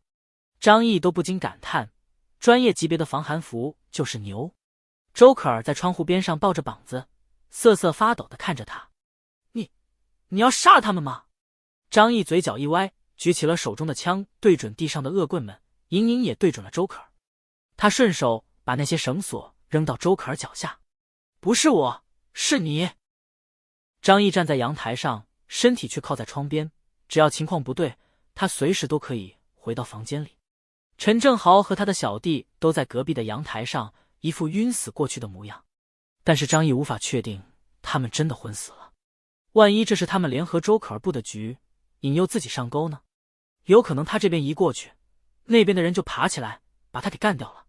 而且两个阳台之间还隔着10几公分的距离，不锈钢做的栅栏在大雪天格外的湿滑，如果自己攀爬的话，周可儿只要推他一下就可能让他从24楼坠落。所以张毅用手中的枪指了指地上的陈正豪等人，用这些绳子把他们的手都给我反绑起来。另外我记得陈正豪身上有一把枪，也把它交给我。周可儿一脸大无语的表情，他此时已经2天没有吃饭了，只喝了一点水，又拖了10个人到阳台，根本没有什么力气了。见到张毅如此谨慎，甚至不愿意过来帮忙，他咬了咬干裂的嘴唇，愤愤地说道：你也太小心了吧，小心驶得万年船，我不会让自己冒一点点风险的。张毅淡淡地说道。周可儿在张毅的枪口下没有办法，只好按照张毅的吩咐去做。他拿起绳索，将那些人的双手从背后牢牢地绑住。当他从陈正豪的口袋里掏出那把手枪的时候，张毅的枪口也对准了他的脑袋。把枪的弹夹拆下来，扔到我这里。周可儿望着张毅，忽然咬了咬嘴唇，问道：我怎么相信你？万一我做完这些之后，你翻脸不认人呢？张毅却说道：你现在除了相信我，没有别的选项，只有相信我，你才有可能在这恶劣的环境中活下来。周可儿思索了片刻，他也清楚自己除了相信张毅，没有别的办法。他没办法打破自己的道德底线去吃人，那就注定要被饿死。周可儿按照张毅的指示，把手枪的弹夹拆了下来，然后扔到张毅的脚下。张毅用余光扫了一眼，确认的确是陈正豪的那把枪无误，才对周可儿说道：你先回屋子里面去。周可儿小心翼翼地回到房间当中，他此时的心中也非常紧张，因为万一陈正豪他们醒过来的话，张毅可以回到房间，可他则是必死无疑。然而正如张毅所说的，他没得选。周可儿回到房间里之后，张毅没有着急迈过阳台，他把地上陈正豪的枪捡了起来，看了一眼弹夹，里面还有3发子弹。张毅把枪丢进了一空间，然后回到房间当中，从洗手间取出一根水管，然后对着阳台那边的10几个人滋了过去。之所以不开枪，一来是为了节约子弹，二来也是不想别人听到动静过来，增添不必要的麻烦。哗啦啦，水花从水管当中喷涌而出，隔着3、4米的距离落到了陈正豪等人的身上。从室内20多度的气温到室外零下70多度，接近100度的温差，这让原本温热的水柱喷出来的时候还冒着热气，可是落到他们身上之后，瞬间就开始结冰。房间里的周可儿看到这一幕，不禁抱紧了自己的胳膊。被这样冰冻而死，的确是一件非常残忍的事情。此时由于冰水的冲刷，让这群人慢慢醒了过来，冰水已经渗透进了他们全身，让他们浑身上下都结冰。啊！一个小卡拉米被冻得嘴唇发紫，发出惊恐的大叫声。他想要爬起来，却发现双手被死死捆在身后，而且地面也结了厚厚的一层冰，让他不断的打滑，根本爬不起来。陈正豪也被冰水冲脸醒了过来，他一脸错愕，随即猛然意识到自己被下药了。可现在他根本没有时间追究是谁下的药，因为那不断冲刷他全身的冷水让他如坠冰窟，浑身都是冰冷刺痛的感觉，好似10000根针在扎他每一个毛孔。所有人都醒了过来，发出惊恐的大叫。可是他们拼命挣扎，却怎么都爬不起来。由于10个人挤在阳台上，彼此还会碍手碍脚。张毅、陈正豪看到了隔壁阳台那水管子喷他们的张毅，发出一声怒吼。张毅终于从房间里出来了，那牢不可破的窗户也打开了一条缝隙。只可惜现在的他双手被捆，自己的性命眼见着都保不住。你们闹得也差不多了，该去死了。张毅冷冷地说道。陈正好几人把整栋楼里面的邻居杀了近半，甚至都快赶得上张毅了。继续留着他，用不了多久就会跟张毅拼命。虽然张毅不怕，但为了保险起见，还是杀了他最好。张毅可不会拿自己的身家性命开玩笑，还有什么比死人更安全的呢？陈正好等人用最后的力气挣扎着，怒吼着，然而他们怎么样都爬不起来。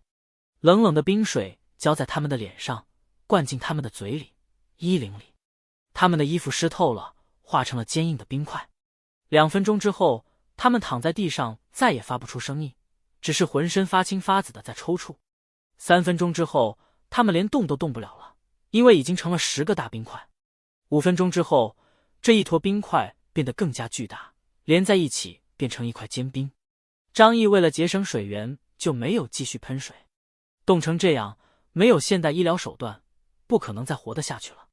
张毅回到房间里，把落地窗死死锁住，然后他换下了厚厚的防寒服，打电话给周可儿：“你通过了考验，可以过来了。”隔壁房间，周可儿听到张毅的声音，悬着的一颗心终于放了下来。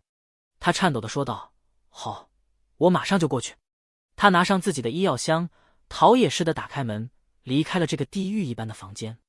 张毅打开了厚重安全门的4重门锁，然后后退了2步，右手举起手枪对准门口。他转过头看了一眼监控，确认周可儿的状态没问题，这才用手机 app 打开了最后一重电子门锁。“你可以进来了。”门外的周可儿听到声音，抬起冰冷苍白的手，用力推了过去。房门很重，他推得非常费力。可是当房门露出一丝缝隙的时候，立刻有一股暖流涌现，将他包裹了起来。周可儿的眼睛冒出一抹激动的亮光，这种温暖的感觉，他已经太久没有感受到了。于是他加大了手中的力气，把门给推开，然后一步迈了进去。进门之后，这一刻，他的感觉如同进入了天堂一般。之前覆盖全身的冰冷的感觉，此时正在迅速的消失。那让人痴迷的温暖，如同是进入了汤浴。慢慢的，他甚至开始感觉到难耐的炽热的感觉。毕竟现在的他可是穿着6层衣服，光是羽绒服就穿了2层。在张毅家27度的室温下，热得他无法承受。于是他顾不得张毅对准他的手枪，急急忙忙地脱下自己身上的衣服。周可儿迅速脱下自己身上的衣服，只剩下一身粉色的保暖内衣，凌乱的衣服扔了一地。他趴在地上，大口大口地喘着粗气，双眼的泪花表明了他此时内心的激动。这个时候，他才想起来自己面前有一个男人。张毅的枪口依旧对准周可儿。周可儿努力挤出一丝微笑：“你可真是够谨慎的。”他说着，抬起自己的双手：“你看，我这个样子，不可能藏着什么危险的武器吧？”张毅的表情淡漠，晃了晃手里的枪，接着脱：“你必须完全向我坦诚，我才可以接纳你。”张毅可是非常谨慎的男人，当然了，这里面到底有没有别的想法，只有张毅自己知道了。周可儿听到这句话，顿时咬紧了嘴唇。他低着头，脸上出现了一片红晕。让他在一个不太熟悉的男人面前脱光衣服，展露自己的胴体，他的内心是非常羞耻的。可是他也明白，现在的他没有讨价还价的资格。张毅的家太过于温暖了，对比之前他生活的环境，简直就是天堂。人想要获得某些东西，就必须要付出与之对等的代价，这一点他很明白。好，我脱。周可儿鼓起勇气，颤颤巍巍地举起双臂，开始把自己粉色的保暖内衣脱下来。张毅的眼睛死死盯着他，防止他突然拿出什么致命武器。这完全是为了安全，他这种正人君子才不会有别的想法。不过当他掀起衣服露出洁白的小腹时，张毅就感觉喉头有些发痒。周可儿的肌肤非常白皙，简直比得上窗外的冰雪了。这种白不是后天可以改变的，而是天生的冰肌玉肤，好似牛奶一样洁白嫩滑。在房间柔和的灯光之下，甚至有些圣洁的光晕。他缓缓把衣服举过头顶，里面是一件黑色的蕾丝内衣。张毅想起网络上的一句名言，穿黑色内衣的女人都比较闷骚。脱完了上面的秋衣之后，周可儿又伸手探向腰间，她弓着身子缓缓把秋裤也给褪下。她平时都有健身，所以身材非常好，修长而匀称，该肥的地方肥，该瘦的地方瘦，腰间没有一丝赘肉，随意一个弯腰的动作就能引起人无限的遐想。这个角度刚好给到张毅一个绝佳的视角。张毅曾经惊鸿一瞥，看到过穿毛衣的周可儿尺寸有多傲人，没想到现在看去，他还是小觑了他的身材。那惊人的尺寸饱满圆润，让人目不暇接。周可儿感受到了张毅的目光，她的脸红的仿佛要滴出血来，可是她还是忍耐着内心的羞耻，继续把衣服给脱了下去。她把衣服扔到地上，用脚小心的踢到一旁，满脸羞涩。毕竟她半个月没有洗澡了，很担心自己身上有味道，让张毅嫌弃。现在这样可以了吗？她洁白的藕臂捧着自己的浑圆，因为害羞别过脑袋，不敢看张毅。张毅深吸了一口气，然后义正言辞地说道：“当然不可以，谁能保证你那2件衣服下面没有藏什么致命的武器？”张毅是个君子，他绝对不会趁人之危，他只是出于谨慎提出合理的要求而已，请大家千万不要误会。周可儿的身体剧烈颤抖了一下，沉默了片刻之后，他最终选择了臣服。于是当着张毅的面，他解开了自己最后的防备，将无瑕的身体完全展现在张毅的面前。你来吧。他闭上眼睛，仿佛认命了一般说道。末世之中，矜持一文不值。她是个聪明的女人，已经有了觉悟。不过这时，张毅却并没有像个禽兽一样扑过去。他看了一眼地上的医药箱，然后对周可儿说道：“我建议你先去洗个澡吧。”周可儿的脸更红了，她捡起自己的衣服，然后逃也似的跑进了洗手间。张毅从异空间当中找到一些女人穿的衣服，给她丢到了浴室外面。这里有换洗的衣服，你待会自己拿去穿。另外，内衣这方面，我按照你的尺寸挑选了一件，你试试合不合身。张毅管了那么久仓库，锻炼出来一副好眼力，他一眼就看出来周可儿是36D。周可儿在浴室里面小声的嗯了一下，随后便传来哗啦啦的水声。张毅来到他的医药箱前，伸手小心翼翼的打开，仔细检查了一遍，发现里面已经没有什么药物了，只有几卷快用完的纱布，还有2根未拆封的针管。张毅想了想，把针管拿了起来，丢进异空间，然后把医药箱给他关上。他不急不缓地坐在沙发上，等着周可儿把澡洗完。浴室里面，周可儿打开淋浴，热水喷洒在头上的时候，她激动的眼睛里满是泪水。人只有在失去之后才会明白什么叫幸福。当初日常生活中的一切，她没有感觉到它们的重要性，可末日来临之后，她才发现那些东西的可贵。人类文明发展数千年带来的那些方便快捷的产物，让他们变得愈发的娇贵了。由于半个月没有洗澡，所以这一次周可儿洗得格外的仔细。等到她洗了半个钟头之后，猛然意识到这是张毅家，才加快了洗澡的速度。毕竟水资源现在也非常的宝贵。张毅却没有提出什么意见，也没有催促他，因为他储备的水非常多，而且哪怕是极端情况出现，外面也有大量的冰雪可以取用。人类活动已经按下了暂停键，天然的雪水也非常的干净，甚至可以饮用。咔嚓，洗手间的门打开了。张毅望了过去，就见到一只冒着热气的藕臂从门内探出来，捡起了他放在门外的衣服。不久之后，周可儿穿着一身睡衣就走了出来，湿漉漉的头发披散在身后，有一种惊心动魄的美丽。张毅也是不由睁大了眼睛，他认识周可儿以来，头一回发现她竟然这么漂亮。作为医院的主治医师，他平日里非常忙，没什么时间化妆或者做头发，最多只是化一点淡妆。Omega AP R6 Kappa SW.com。 洗完澡之后，他出水芙蓉一般的清丽模样，真的让张毅有几分心动，但也仅此而已。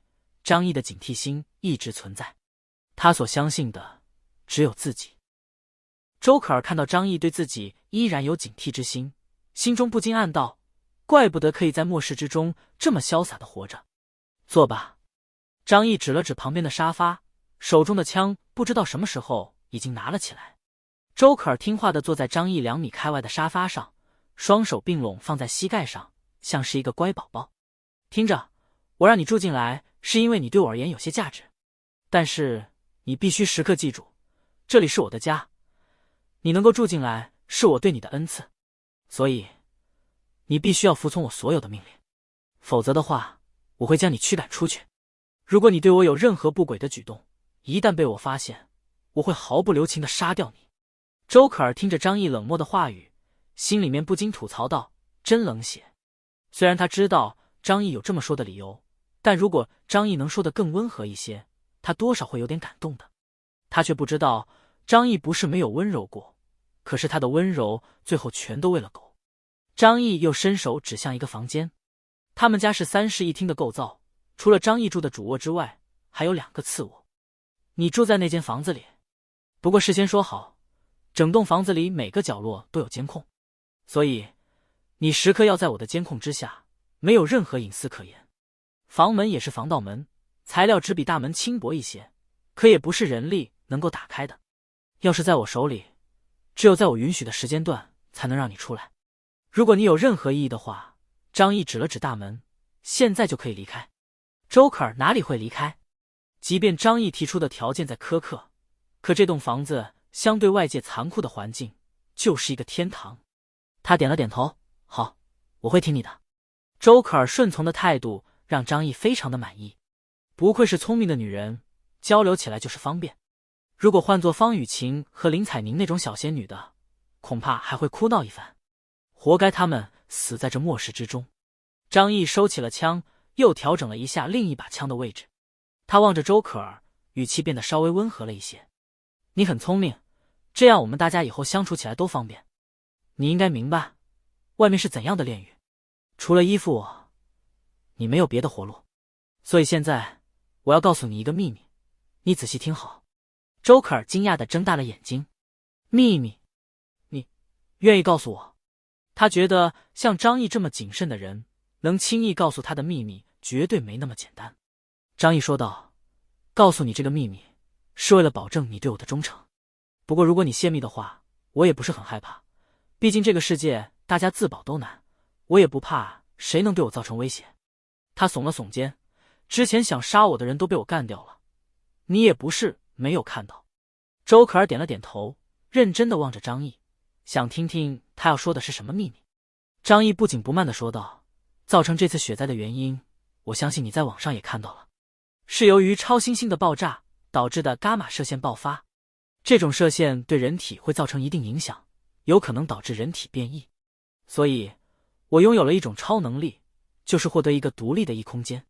不顾周可儿惊讶的眼神，张毅继续说道：我之所以可以潇洒快活地活到现在，就是因为我的空间里面存储了大量的物资，否则的话，光靠我这套房子，你也看得出来存储不了太多的物资。因此我活着，你才可以跟着我享用到那些物资，才会有食物可以吃，才会有热水洗澡。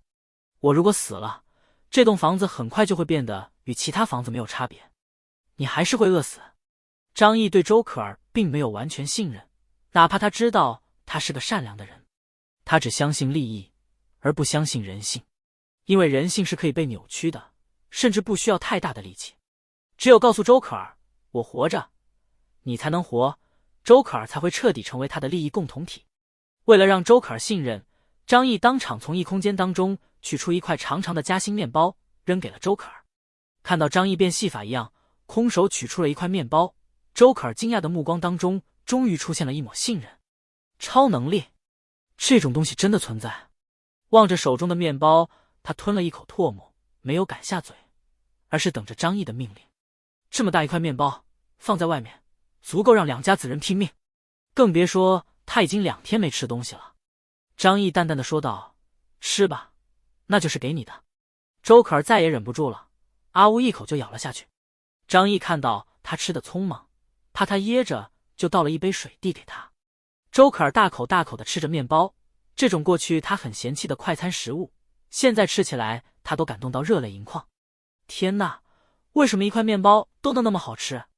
张毅则是在一边轻声细语地说着住在这里的规矩。我对你没有那么信任，所以你自己要懂事一点。打扫卫生、做饭，这些事情别让我吩咐。下水道早就冻住了，上厕所的时候需要用特制的塑料袋兜住，然后从窗口的暗门扔出去。以后这件事情也是你来做。换句话说，你以后就是我的女仆，要靠劳动来换取舒适的生活环境和食物，记住了吗？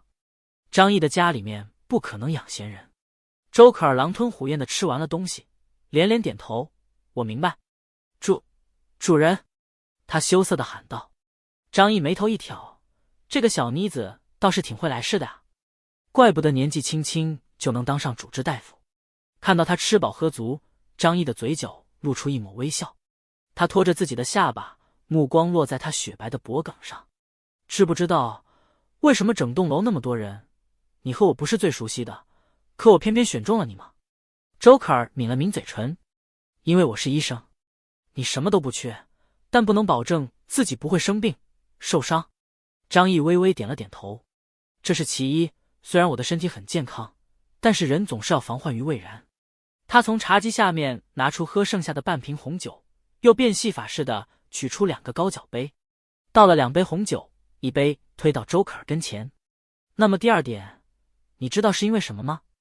周可儿接过红酒，犹豫了片刻，他喝了一口，眼神当中也出现了一丝明悟。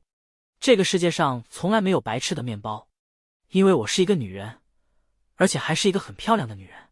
这个女人很有自知之明。周可儿放下手中的高脚杯，站了起来，当着张毅的面，她解开了自己的浴袍。张毅也不装什么正人君子，半个多月的压抑，他也需要找个地方释放一下，于是他就释放了。这一夜注定无比漫长，结束之后已经是第2天凌晨了。周可儿瘫软在床上，根本无力动弹。张毅给她盖上被子，她便沉沉睡去。张毅把门从外面反锁好，唯一的钥匙被他收了起来。生意归生意，基本原则还是要有的。哪怕张毅知道周可儿是个善良的人，但让他进门然后活下去已经是仁至义尽。短时间内他不可能对他放松戒备。他自己先去洗了个澡，也回到卧室休息了起来。这一觉睡了半日，醒来之后，张毅神清气爽，眼神都比平时更加明亮。果然到家成不我妻，阴阳调和对身体健康非常有帮助。这种有益的运动以后还得常做才是。张毅打开监控一看，周可儿还在床上沉沉的睡着。昨天张毅索取的太厉害，他有些不禁鞭挞。张毅穿好衣服来到客厅，经过沙发的时候，他察觉到沙发上有一滩血迹，不由得想到昨晚他那带着一丝痛苦的表情，也是有些诧异。26岁的女医生竟然还是个厨。张毅从异空间当中取出了一些食物放在茶几上，然后他来到周可儿门前，打开门锁。张毅敲了敲门，出来吃点东西吧。说来也是好笑，明明这屋子里的所有东西都被张毅看得一清二楚，但他还是出于礼貌敲门。毕竟以后2人想要长期相处下去，基本的尊重还是要有的。周可儿的声音软软的传来，带着一丝疲惫。好，我马上就过来。张毅来到饭桌前，拿起一个牛肉芝士汉堡，一边吃一边走到了窗前。经过一夜，隔壁的那个大冰疙瘩变得更大了，落雪在上面一片雪白，依稀可以看到里面10具尸体扭曲的模样。周可儿从房间里走出来，看到张毅，他的面色微不可察的一红。作为一个名门高校毕业的医学博士，他一直心高气傲，对男人不假辞色，所以才一直守身如玉到现在。毕竟上流社会的人对于这种事情极为看重。可是没想到，她没有把最宝贵的东西给到自己的丈夫，甚至没有给自己的爱人，反而是在末世之中，以这个作为生存的交换，给了一个不太熟悉的男人。可是看着张毅那新长的身材，冷漠而理智的俊俏脸庞，又让她觉得格外的心安。女人心里面总是会对自己的第一个男人有些特殊的感觉。张毅对周可儿挺喜欢的，因为她长得漂亮，哪个男人会不爱身材棒、脸蛋漂亮的美女？但是爱情这玩意，现在绝对谈不上。或许在以后彻底信任了他时，他也会慢慢倾注感情。毕竟一个人在末世当中生活太累了，总是需要一些感情来当寄托。张毅示意周可儿桌子上有饭菜，周可儿看了过去，发现是热气腾腾的汉堡和炸鸡、薯条。这些是张毅在末世之前从肯德基、麦当劳等快餐店大量订购的。由于异空间的保鲜能力，现在他们取出来还是热乎乎的。周可儿吞了吞口水，忍不住走过去，拿起一个汉堡就大口吃了起来。过去他不屑于吃的快餐，现在美味的让他想哭。不到10分钟，这一堆食物就被他给吃完了。周可儿躺在椅子上，舒服的打了个饱嗝。当看到张毅似笑非笑的表情时，他才害羞的捂着嘴，一脸的不好意思。张毅可不在乎这些，他问道：“吃完了没？”周可儿歪着脑袋，认真的说道：“还没吃饱，不过一次性不能吃太多东西，否则容易引起肠胃炎的。”“那就是吃完喽，过来干活。”张毅下巴指了指外面。周可儿乖乖的走过去。张毅从异空间取出2套防寒服，周可儿眼睛瞪得大大的，虽然不是第一次看到，可还是觉得特别神奇。他的心中也更加坚定了跟随张毅的决心。末日之下，能活下来的人寥寥无几，只有追随实力强大的人物才能增加自己存活的概率。张毅丢给周可儿一套防寒服，让她穿上，自己也穿上了一套。“我们要做什么？”周可儿好奇地问道。张毅指着隔壁阳台上的那一坨冰块，去把那坨冰块给砸了。周可儿身体一颤，那些人的身体已经和冰块融为一体，如果砸碎冰块的话，他们的尸体也会4分5裂。他们肯定已经死了，为什么还要这么做？张毅耸了耸肩，可能是因为我单纯的很讨厌他们吧。看到周可儿诧异的眼神，张毅笑道：“这栋楼里面几乎每个人都想弄死我，然后抢走我的房间和物资。我总得做点什么，让他们知道我不是好惹的。”他嘴角一撇，过去他们觉得我是个只知道待在家里的缩头乌龟，当然了，我也并不介意他们对我的看法，但是时间久了总是有点烦，让他们尝尝记性也好。还有一层原因张毅没有说，也懒得对周可儿说。他张毅是个有仇必报的人，陈正豪3番2次想要弄死他，张毅心里面火气很大，只是冻死他们，张毅认为太便宜他们了。周可儿似乎意识到了什么，指着自己的鼻子说道：“不会又要让我去干吧？”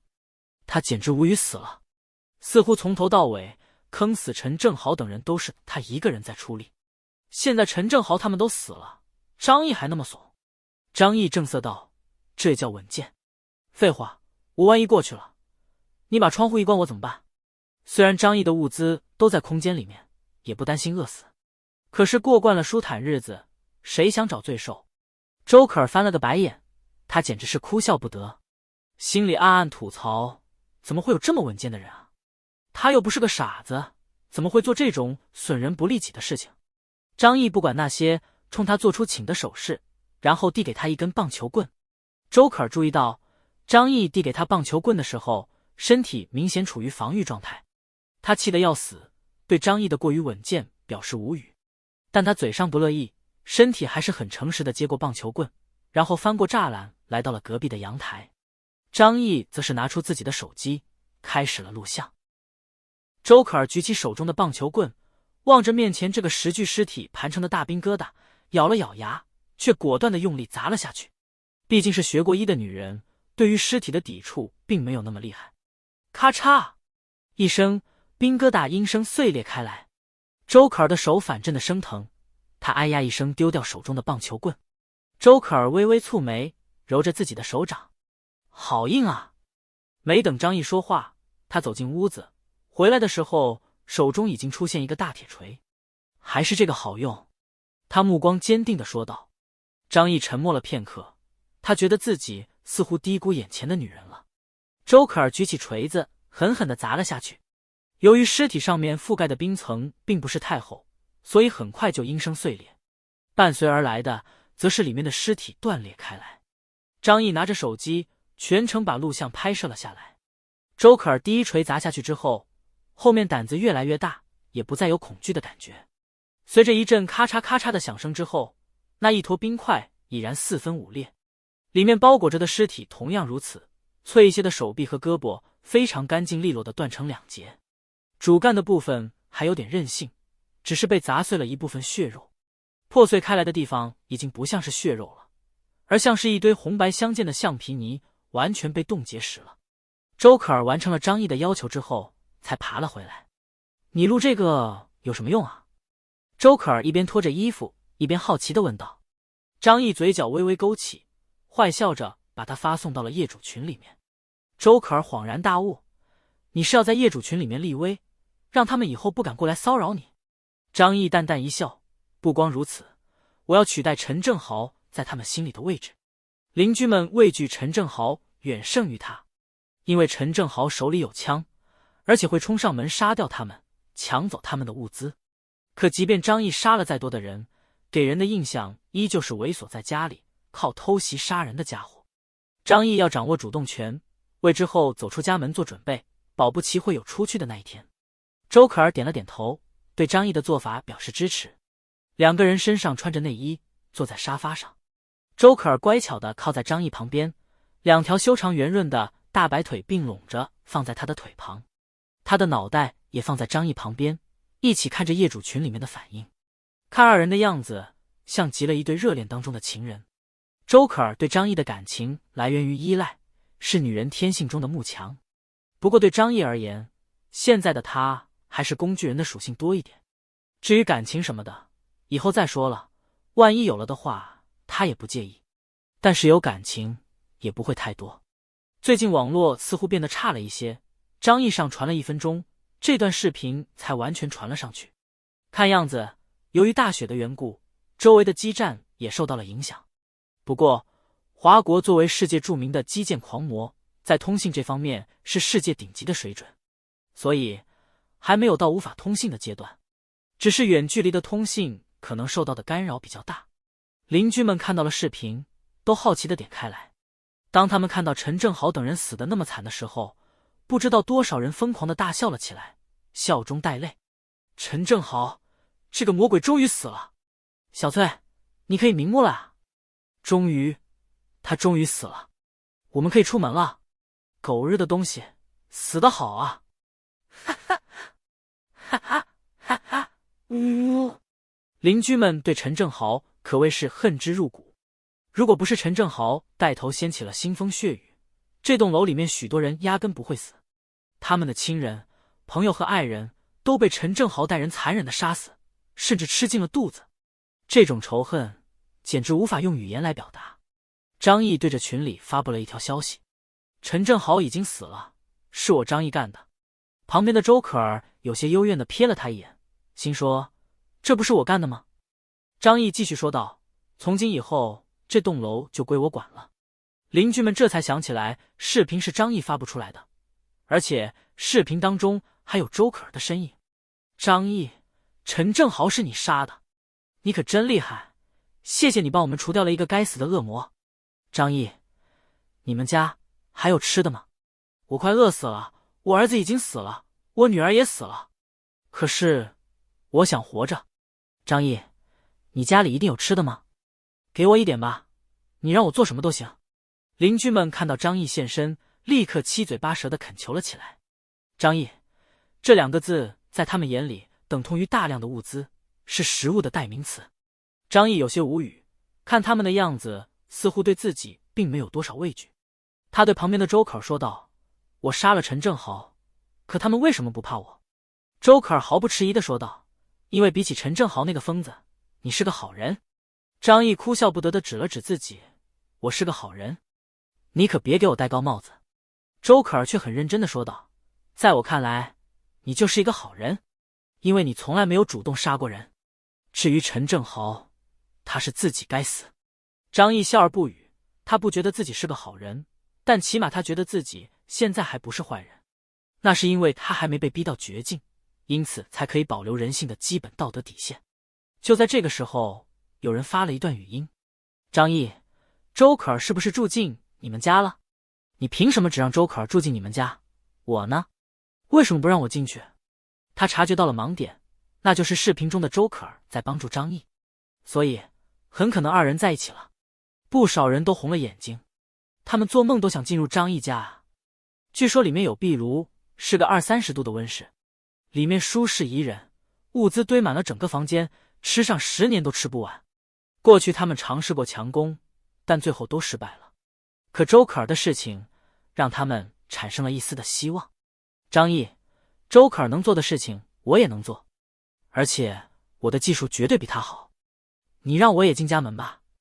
张毅，其实我一直没有告诉你，我兼职在酒吧坐台，你就不需要一个技艺精湛的女人吗？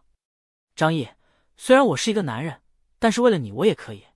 张毅看的都觉得辣眼睛了，周可儿也是目瞪口呆，与此同时产生了一丝危机感。其实无论是作为医生还是女人，她都不是不可替代的，最起码那方面的技术她确实不太娴熟。万一以后张毅遇到了更好的，冷落了他怎么办？周可儿咬了咬嘴唇，心中暗暗下定了决心，以后要好好进修这方面的技能。邻居们对周可儿是各种羡慕嫉妒恨，纷纷请求张毅也带他们玩。尤其是方雨晴看到这些消息的时候几乎气疯了。方雨晴，张毅，你现在和周可儿在一起吗？张毅懒得搭理他，方雨晴却急了。此时的他窝在腥臭的房间里，蓬头垢面，像是一个疯子。孙志超和周鹏、葛家良死了好几天了，他们断绝了食物，还能活着就是靠着几个人的尸体。不过方雨晴的心里面还有光辉和希望，他相信自己总有一天可以去张毅的房子里享受那美好的生活。他用皲裂的手颤抖地打字：张毅哥哥，既然现在陈正豪已经死了，那晴儿是不是可以到你哪里去了？你不是说要和晴儿一起好好过日子吗？你不是要让晴儿吃饱穿暖，幸幸福福的生活吗？你答应过我的，你必须得要我啊！不许你和其他女人在一起，你是我的，你的一切都是属于我的。张毅没想到方雨晴竟然还活着，他冷笑了一声，反问道：你还没死呢？方雨晴却眼睛一亮，原来张毅哥哥是以为我死了，才让周可儿那个贱货住进他们家的吗？是了，一定是这样。现在他知道我活着，肯定要我就不要他了。他激动的嘴唇颤抖，对张毅说道：张毅哥哥，晴儿现在还好着呢，我现在身体也可以正常使用，请你尽情的享用晴儿吧，不要那个周可儿，要我才是最爱你的人，把他从我的房子里赶出去。就在这个时候，蓬头垢面的王敏与林彩宁发现了方雨晴的异常。二人看到方雨晴眼睛里的亮光，立刻明白他是在和张毅聊天。二人直接冲了过来，面目狰狞地说道：方雨晴，你别想丢下我们自己去过好日子。三个人抢夺着一个手机，拼命给张毅发送消息。林彩宁，张毅，我不比方雨晴差啊，他能做的事情我都可以做，而且我的忍耐力很强的，他玩不了的花样，哪怕是 BT 一些的我都行。王敏，张毅，王姐年纪是大了一点，但是王姐很会伺候人，年轻的小姑娘根本不懂得什么叫技术，给王姐一个机会吧。张毅全当是在看戏，听着他们争抢着发来的消息与那充满了争吵的语音，不由得发笑。而周可儿则是危机感更甚，紧紧搂着张毅的胳膊，把那3-6D的伟岸在他胳膊上挤压出各种形状。周可儿